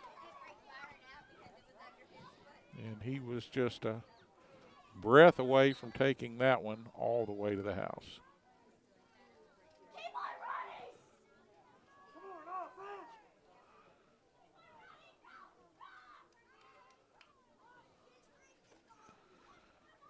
Now they're going to try the other side now with Summers rumbling into the secondary and refusing to go down easy. Finally tackled across the way there. Summers again, the ball carrier.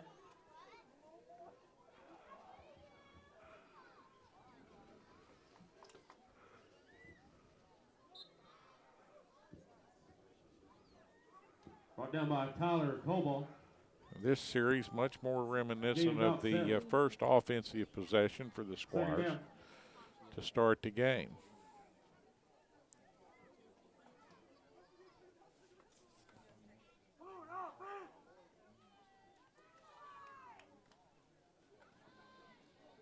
Summers again. And he's going to be spun down after a short gain. Summers, the ball carrier. Ethan Host on the tackle.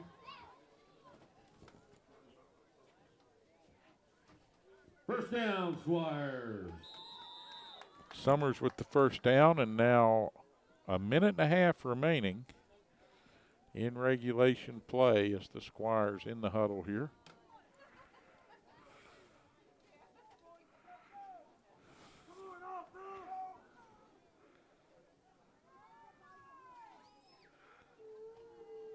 Matheny with the signal and turns, and he's going to pitch it again. And now it's a reverse, set up beautifully by Summers. And all the way down to the 20-yard line goes Bryson Wilkins. So they give it to the big guy again, and just as the Stallions set themselves to take a pounding from Summers, he reverses it back to the little scat back Wilkins. And Wilkins runs it down to the 20. And some frustration evidently there as we get a personal foul on the Stallions. And that's going to tack some more on. So this really, as the clock is stopped just inside the 1 minute mark, sets the stage for a scoring opportunity here to end the night for the Squires on a positive note.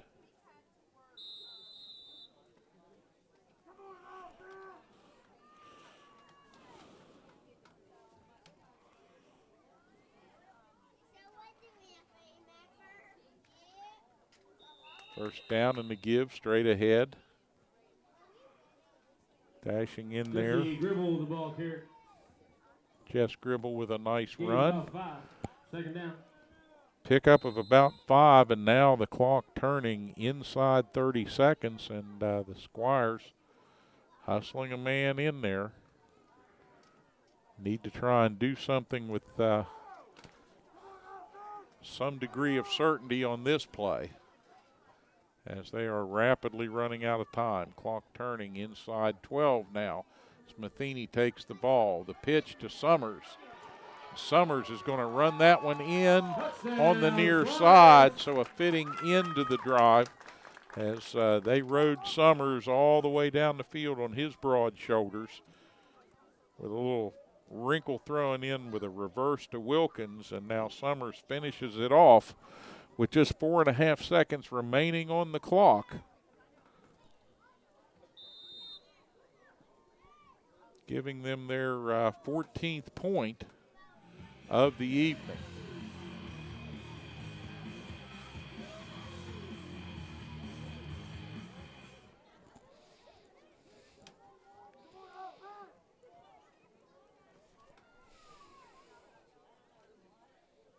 Matheny with the give and dashing into the middle, and there's Summers. Conversion is good. Good for the 2-point conversion, and that'll make it a 28-16 score.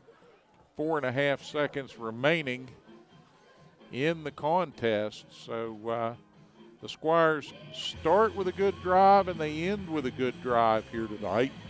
And in the middle, some mistakes that they'll have to work to correct, as they will come up short here at home against South Middle. But there's a very, very good physical South Middle team that they have come up against tonight, and I think proven themselves worthy of being on the field here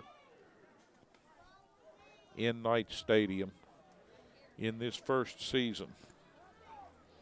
Coming up next, Suncrest will come into Knight Stadium on the 8th of October. That's the next home contest for this middle school squad, and we hope that you can turn out and give them some support.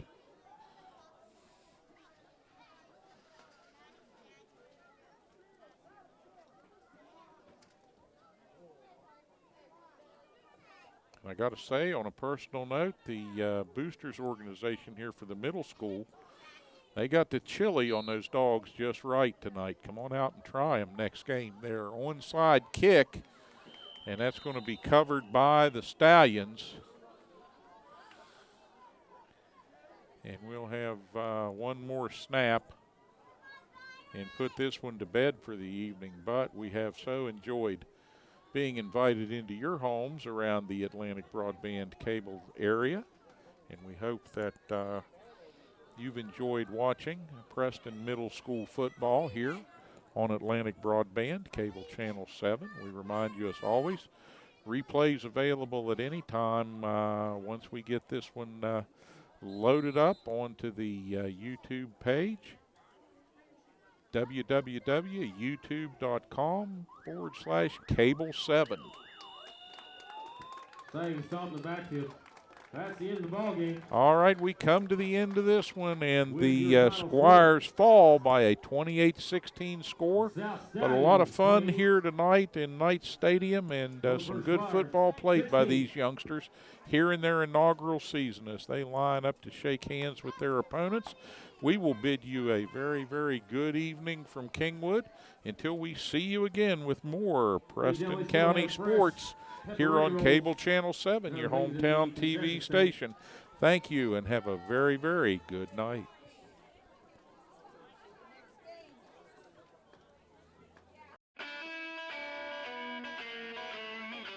From a simple switch, troubleshooting a problem, a new service, to that backup generator that you'll need in times of emergency, Blake Electric can handle all your electrical needs. They have the experience and knowledge to do it professionally and safely and do the job right the first time.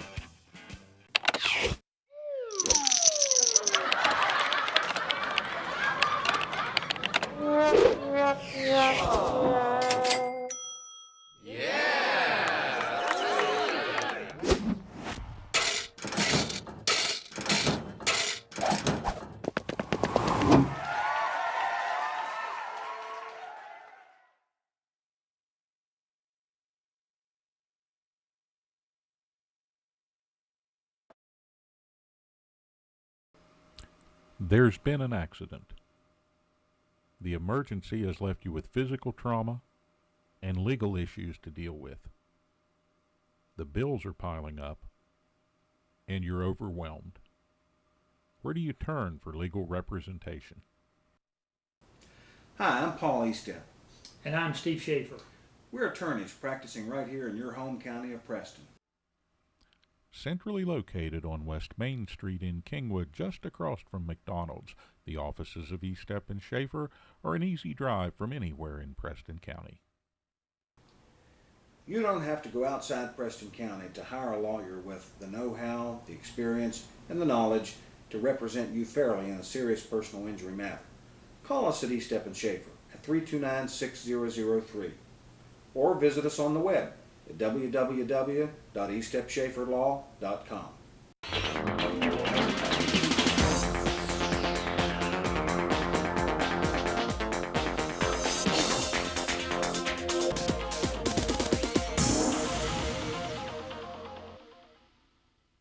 Hello and welcome to the Coaches Show. This is Gary Livengood with head football coach Jonathan Tennant. Coach, we're here in I won't call it a remote trailer or a trailer here doing the Coaches Show today at Preston High School. Week 4, you're on the road again down in North Marion, your alma mater down in North Marion. And things don't start out too well. The kickoff, North Marion kicks off, tries onside kick. Yeah, we expected that, and we were ready for that. We got that. That's about the only thing that went right in the first half for us. And then as you go along, you got the ball, but you didn't score. You had some penalties. You got the ball down, I think, inside the 5-yard line, and you couldn't score in your first drive. Yeah, we had a penalty, which ruined the drive basically from there. We managed to get down to about the 1-inch line on 4th down. We threw a pass into the end zone, and the kid looked like he caught it, but he wasn't in the end zone. So that was, when we get down there, we got to score. We got to do a better job at that. The main problem's been penalties down there. So we've got to focus and understand that when we get the ball that close, we have to get it home. North Marion gets the ball. They punt to us. Get a short field. Next thing you know, Shrout runs an 8-yard run. You're up 7-0 in the first quarter. Yeah, that first half we only had the ball 3 times. I was wondering why we weren't up by more, but then when I realized we only had the ball 3 possessions in the first half, and, we scored on one, we got stopped at the goal line on another. So our defense didn't help us out in the first half. Gave up 13 points and limited our opportunities on offense. On the second quarter, the fullback from North Marion, the Wheeler boy, they controlled the clock, and you just couldn't stop that Wheeler boy. Yeah, defensive front, we weren't slanting as hard as we should have been. Linebackers weren't stepping up. We got to do a better job of taking on blocks. And the big issue was we were getting the edge. They were hurting us on the outside and the inside. It was pretty scary there for a minute. But you changed the defense. Yeah. You changed the defensive formation. 4 down, 2 up. Yeah, we did that for a while. The biggest thing we did at halftime was change personnel. We flipped our outside linebackers, and we brought in Bub DeWitt at nose, and he seemed to give us a real big spark. Every time I turned around, I heard Bub DeWitt after you brought him in there. I mean, he was a Wheeler boy, didn't get by him, and I think he even tackled a quarterback a couple of times. So Yeah. he came in there and just really stopped Wheeler in their running Right. game. He played 23 plays in the second half. He ended up with, I think, 4 or 5 tackles out of those 23 plays, so he was definitely a factor. But North Marion scores 2 touchdowns, Coach, and you win at halftime, and you're down 13-7.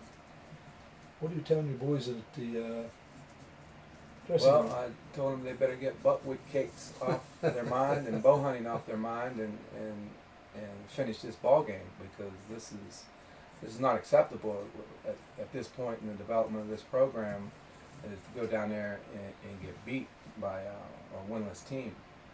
They knew they were better than what they were showing, and we made some changes in personnel, and no one panicked. Offense, all we needed was an opportunity, and we could score, but it was up to the defense. That was the main focus at halftime, was making defensive adjustments, both physically and mentally. And your offense has been scoring 28 points a game, but here it is at halftime. You scored 7 points against a team that's been giving up 50 points a game. And when I was listening to it on the radio, I said, uh-oh, here we go. You're playing down to North Marion's level. Mm-hmm.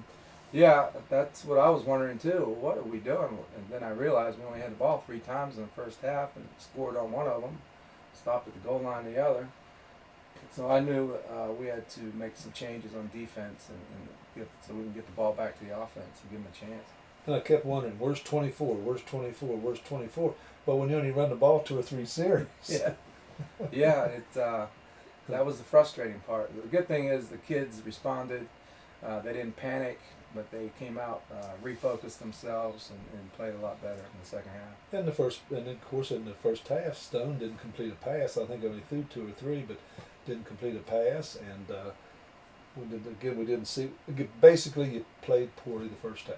Yeah, that's about it. And you get into the third quarter, there's another onside kick, and I guess there's a big controversy on the recovery of the onside kick. Yeah, we watched them on film. Their center on their kickoff return dropped. He was already lined up 3 yards behind the 50, and before the ball's kicked, he's dropping at least 5. So we knew if we were going to onside it, we'd have to go right in the middle. And Coach Forbes reminded me at halftime, we got that onside.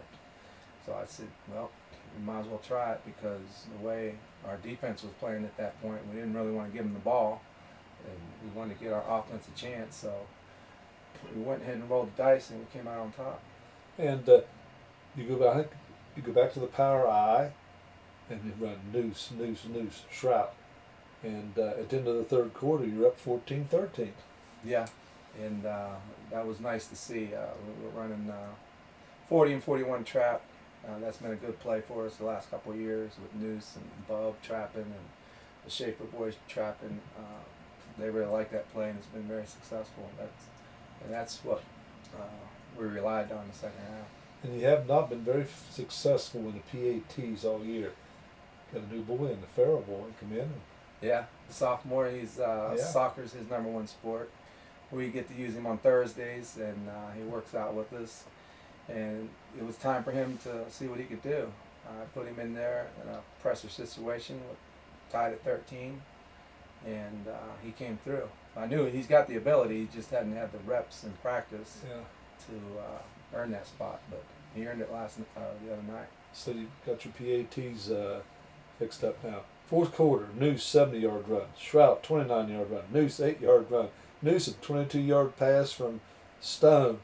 Final score, Preston 42, North Marion 19. Yeah, I think we warmed down a little bit in the second half, especially the fourth quarter. we just kept coming with our power game, and they couldn't sustain it. That's the conditioning we do starting in January. We run that mountain, we lift weights. Our kids weren't tired. They got tired. Carried all those 2-4s or whatever it was we were carrying around. Yeah. Your quarterback, 1 for 9.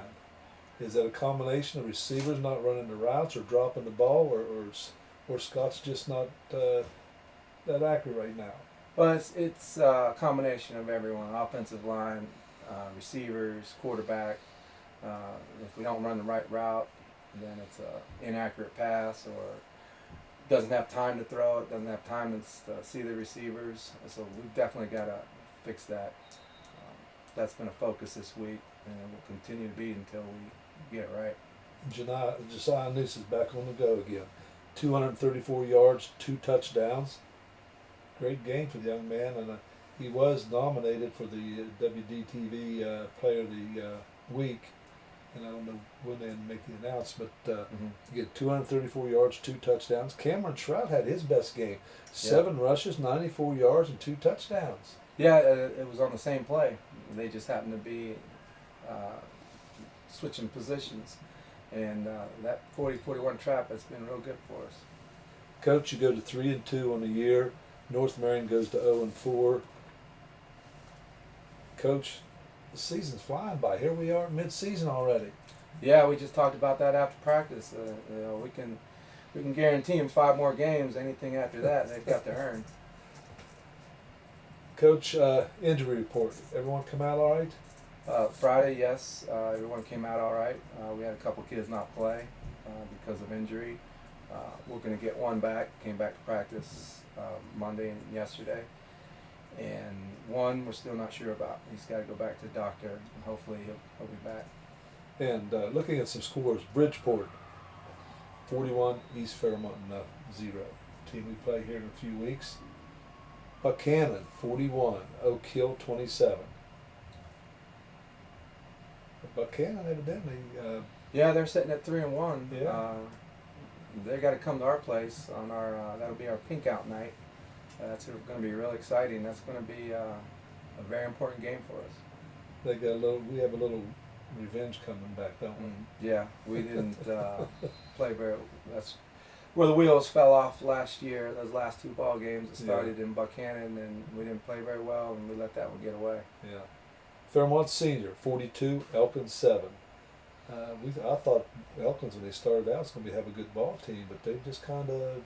Yeah, they're limited in numbers, and Fairmont, they're just going to get better. I look in a couple of years, they're going to be one of the top teams in the state. Hampshire wins their second ball game of the year, 21-14 over Mountain Ridge, Maryland. R.C. Bird, 43, Grafton 7. Yeah, I guess Grafton getting into the tougher part of their schedule. It's a little tougher sledding. And again, University High School, 42, Muscle, and 21. Coach Kelly said, I don't know how we did this or whatever, but 42-21 over Muscle. Usually Muscle has a pretty good ball team. Yeah, I believe Musselman was up 21-0 at one point, and University came back. Yeah. It's a sign of a good football team. Coach, I got online and looked at some of your mid-season stats. Offensively, you're scoring 25, 26 points a game and only giving up 21 points. Your defense has really came around this year. Yeah, we were disappointed. We gave up 19 against North Marion. We held them for the most part in the second half. Our special teams have been disappointing this year. That's what set up their last touchdown. We had some kids injured, like I said, and we had put some young kids, inexperienced kids in there, and it hurt us. Rushing yardage, you're over 5 games, 1,357 yards, or 254 yards per game rushing. That's about 80-90% of your offense. Yeah, we'll take that. We want to be more balanced, but at this point, it's still a work in progress. And I have faith in our passing game. We'll get it together. We're going to have to. If we're going to go where we want to be, we're going to have to be able to throw the football. Because you got some good, tough opponents coming up here last part of the year. Bridgeport, Buchanan, University High School. Yeah. Yeah, so we have to be more balanced because it's not hard to stop one part of an offense. I mean, if you can load up and stop the run, if that's all you're worried about, then you're in the driver's seat. But when you got to defend both the run and pass, it makes it a little tougher. You're 22 for 67 passing, 266 yards, only 53 yards per game through the air. Some of that is we haven't had to pass, and the other part of it, like I said, we just haven't executed in the passing game for various reasons. But one thing that, I looked at the penalties. You have 72 yards per game in penalties. Yeah, we some of those penalties are aggressive penalties. We don't get too concerned about, but others, we had a couple bad ones against North Marion, unsportsmanlike and a false start. Those are going to be dealt with. They have been dealt with. Those are unexcusable. Unsportsmanlike penalties are selfish penalties. If you're going to do that, then you're not going to see the field. And looking at your punting game, you're only averaging 27 yards a punt. Yeah, we knew we'd miss Mitchell Thrift. Yeah. Our number one punter was hurt. He was out.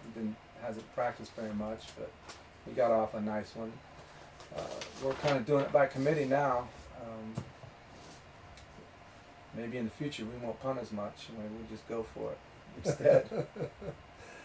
Coach, looking at scoring by quarter, first quarter, Preston 26 points in the first 5 games, your opponent's 28. Second quarter, Preston scores 13 points, your opponent scores 27. Third quarter, both opponent and you score 27. Fourth quarter, Preston 62, your opponent's 27 points. Your opponents outscore you in the first half. In all first 5 games, your opponents have outscored you. Yeah, we've got to do a better job out of the gate. That really hurt us against North Marion. Like I said, I don't think we were focused as we needed to be. On the other side, though, in the fourth quarter, we like to call the fourth quarter our own through the way we condition, the way we work in the off season. That's the way it should be. That's the way we want it. But we've got to do a better job up front. 62-23 in the fourth quarter. Total second half, total points in 5 games. Preston 89, your opponent's 50. That's the way we like it. Yeah, that's not bad. Josiah Noose. Again, I think he may be a little bit ahead of last year's stats. Total right now, 920 yards rushing for Josiah. Yeah, 920 through 5 games. That's pretty strong. The competition's going to get better toward the end of the season, but we have a lot of faith in him. He works real hard. He deserves every yard he gets because he's earned it in the weight room. He works on the scout team. He doesn't take a play off in practice, and he's just a joy to coach. Cameron Shroud is also getting more looks at the ball. 23 carries, 208 yards. Pardon me. Austin Powell, 21 carries, 97 yards. So you've got some other players besides Josiah that can run the football. We've been really surprised with Austin Powell's production. He's come in and played a fullback position. He's throwing some great blocks for Josiah, and when he gets a chance, he's running over people. He made a cut the other night that I couldn't believe. He put his foot in the ground and cut it up and got 10 more yards. So we're tickled to death with his production. That's number 44 on the program, isn't it? Yeah. So watch for number 44 in front of 24 come Friday night when the Hedgesville Eagles come into town. We like to call them Bash and Dash. Bash and dash. 68 points. Josiah leads the Big Ten in scoring and in rushing right now after 5 ball games. 68 points. 126 or 128 last year? I'm not sure. Close that. I think he had 11 or 12, something like that. He was up there. Yeah, he's got 11 touchdowns right now in the first half, so he's putting the ball in the end zone when you get down inside the red zone. Kick returns. Dylan Smith, your best returner, 162 yards, averaging over 30 yards per return on kickoffs. Yeah, we're not happy with our kickoff returns at this point. Dylan hasn't played in the last couple games. We had to do that by committee. Either kicking it and squibbing it, and we're not getting a handle on it. In my mind, we should have taken a couple back at this point. I know this point last year, I think we've already had two kickoff returns for touchdown. But it hasn't happened this year, but I think we're getting closer. In the midseason, look at some of the overall defensive stats. You know, number 22, Austin Newsom, is your leading tackler right now. Yeah, those stats, the thing I like about those tackles is it's pretty balanced at the top. Yeah. You've probably got your top 5 or 6 tacklers all with 20, Yeah. 25, 30 tackles Yeah. all around, all bunched up. It's just not one person, it's a whole team defense. Yeah. 22, Austin Newsom. 44, Austin Powell. 26, Cameron Shrout. 34, Casey Shrout. 17, Dylan Smith. And number 14, Ryan Deal. He's kind of snuck in here somewhere. Yeah, he's been a surprise for us since August. He's probably playing out of position the first part of the season, but he played in more of his natural position against North Marion, and we were real tickled that he came up and filled the alley on the run, and he delivered some hard hits. We're real happy about that. He's what, only a junior? Junior. Coach, the SSAC rankings for week 5 of out. Cabell Midland number 1, Capel 2, Point Pleasant 3. University High School team that you're going to play here at University High School in a few weeks is number 5. Lewis County, a team that you gave a good fight down Lewis County, moved up to number 11 in this week 5. Buchanan, opponent coming up, 3-1, ranked number 16. That's the bubble. Yeah. But Preston moved up to number 18 this week. Yeah, we're moving up. We want to get up a couple more notches. We can win more games, and our opponents that we defeated, they win. That gives us more points. So we've got to get through these next couple games, and then we'll see where we really are come the last 3 weeks of the season. And of course, Hedgesville's 0-4. Thus, chances you getting many points is not going to happen, is it? Who This is a knows? AAA school. Yeah, but it would be good to get the points if we beat them because they are a AAA school. Oh, yeah. Hedgesville reminds me a lot of Fairmont Senior. They have a lot of skilled kids. They have a big play capability, and that's what beat us against Fairmont Senior, 3 big plays. So we've got to be able to come out and control the football, run the football, and throw it when we need to, and we've got to stop their perimeter game. And looking at the double-A ratings for week 5, Bridgeport dropped down to number 6, 3-1. Fairmont Seniors 2-2, and they're hanging around the playoff line. R.C. Bird dropped down to 20. East Fairmont's 24th, 1-3. North Marion is 0-4, and they're down to 33 for week 5. And looking at your schedule, you know, next week we're back home, Coach. Yeah, that's going to be strange. It's going to be very strange. It's been a long time. Well, on the road you end up 2-2, right? Yeah. So not too bad. Not too bad, but there's one game in there that's going to stick out. It sticks out to me, but can't do anything about it now. Non-conference AAA Hedgesville comes into Knight Stadium this Friday, October 3rd, 0-4. Then you're open. Mm-hmm. Is that coming at the right time? Yes, it is. Like to have it this week, but we don't. But as far as the rest of the schedule goes, yeah, that's a perfect time. We'll have a week off before we go into those last 4 critical games. So I like our schedule. East Fairmont comes into Knight Stadium on the 17th, homecoming Yes. week. Then you're on the road to Morgantown to play University High School. Then Buchanan comes into Knight Stadium on the 31st. We end the season here at Knight Stadium against Bridgeport. So we're going to be at home here next 4 games. Yep. Most important one right now, though, is Hedgesville. Like I said, they had some players that can make some big plays. They got some speed. Hedgesville, AAA school.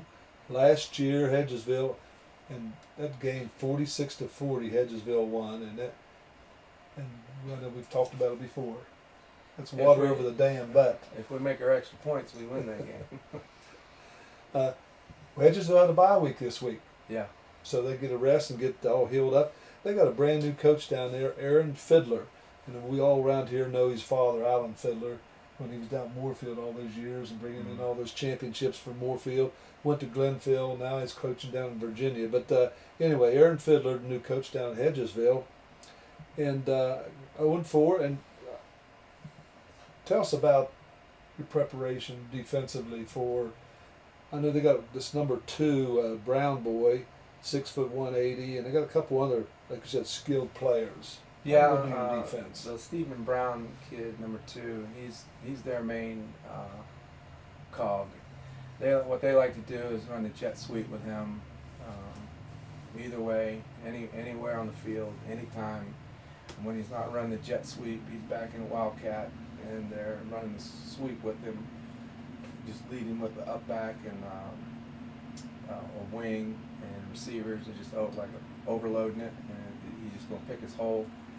We've got to stop that jet sweep. We've got to stop the run first, and they do like to throw it. They've got some receivers that can go up and make plays. The quarterback is a freshman, though. On film, he doesn't look very accurate, but I won't try to pronounce his last name. I don't know his name. Number 8. I Yeah. go by numbers. Hoeltje. OG. Anyway. But the receivers, they go up and they make plays for him. I've seen him complete some long passes, and that's why they remind me of Fairmont Senior. They have a big play capability. How much speed do they have? Well, the Brown kid, he looks pretty fast. They have a number 17, a big, tall wide receiver. He can motor down the field, and he's got good hands, and he blocks really well on those outside perimeter plays, that jet sweep. We're going to have our hands full with number 17, number 2. So you basically go start out with your same 3-5, or are you going to move to that 4? No, we're going to stick in our base defense. That's one of the things about this type of defense. You don't really have to make a lot of adjustments, except when you get a team that wants to overpower you. Then you got to maybe bring in a D lineman, take out a linebacker, get some more beef up front. But the thing I like about this defense is there's not a lot of adjustments. You're always balanced, and you just got to have the right personnel at the right place. And again, looking at most of, if you look at the schedule for Hedgesville, most of their games have played against teams out of state that we are not aware of. Of course, Washington High School Patriots is a new school down in Berkeley County. Millbrook, Virginia, Mountain Ridge, Maryland, Spring Mills, which is a new school down in that area. But they're giving up 50 points a game on defense and only scoring 16 on offense. Yeah, that sounds about like North Marion. Only Hedgesville has a better offense and more diversified offense than North Marion.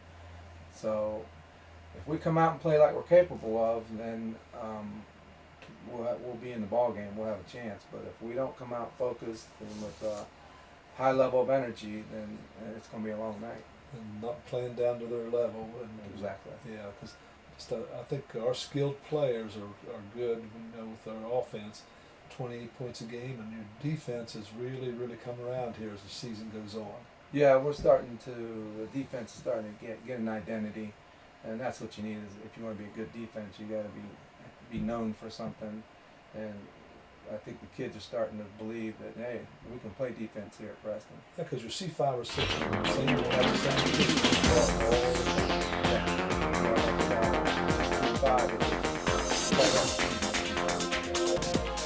That's a big kid on the defensive line, but in this defense, you got to be able to move and get to that gap and force a double team. If we're trading 1-for-1, that puts us in a big bind. So, Friday night here at Knight Stadium, and we hope that Mother Nature cooperates with us, but look at the forecast, it may be a little rainy here.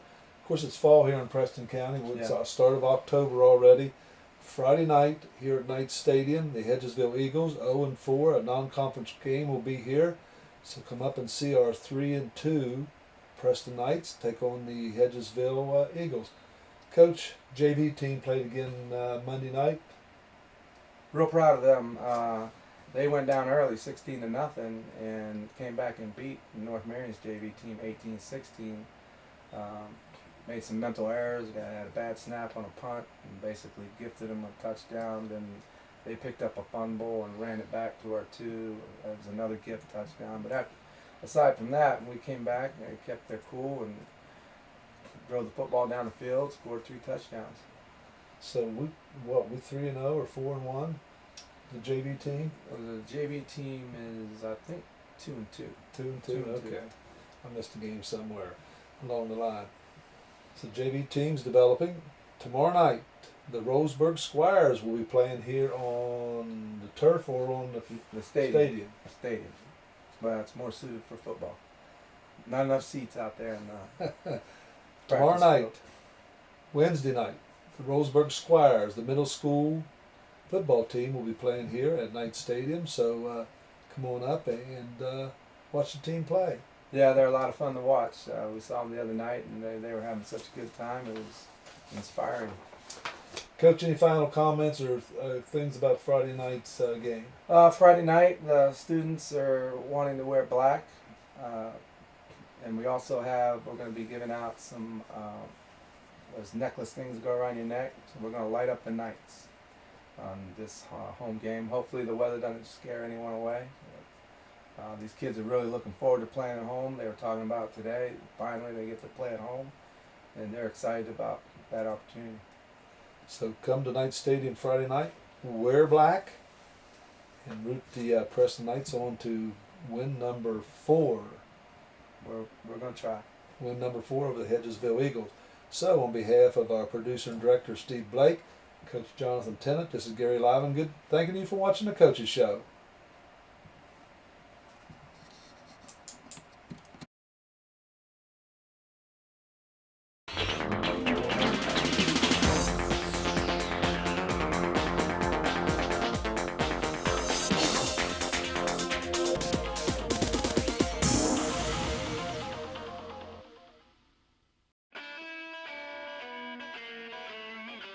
From a simple switch, troubleshooting a problem, a new service, to that backup generator that you'll need in times of emergency, Blake Electric can handle all your electrical needs. They have the experience and knowledge to do it professionally and safely and do the job right the first time.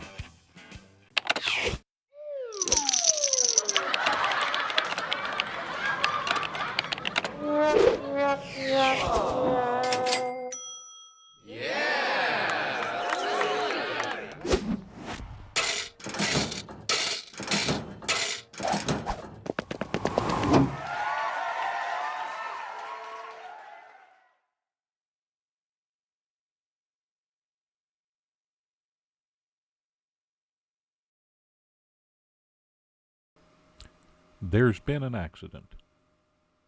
The emergency has left you with physical trauma and legal issues to deal with.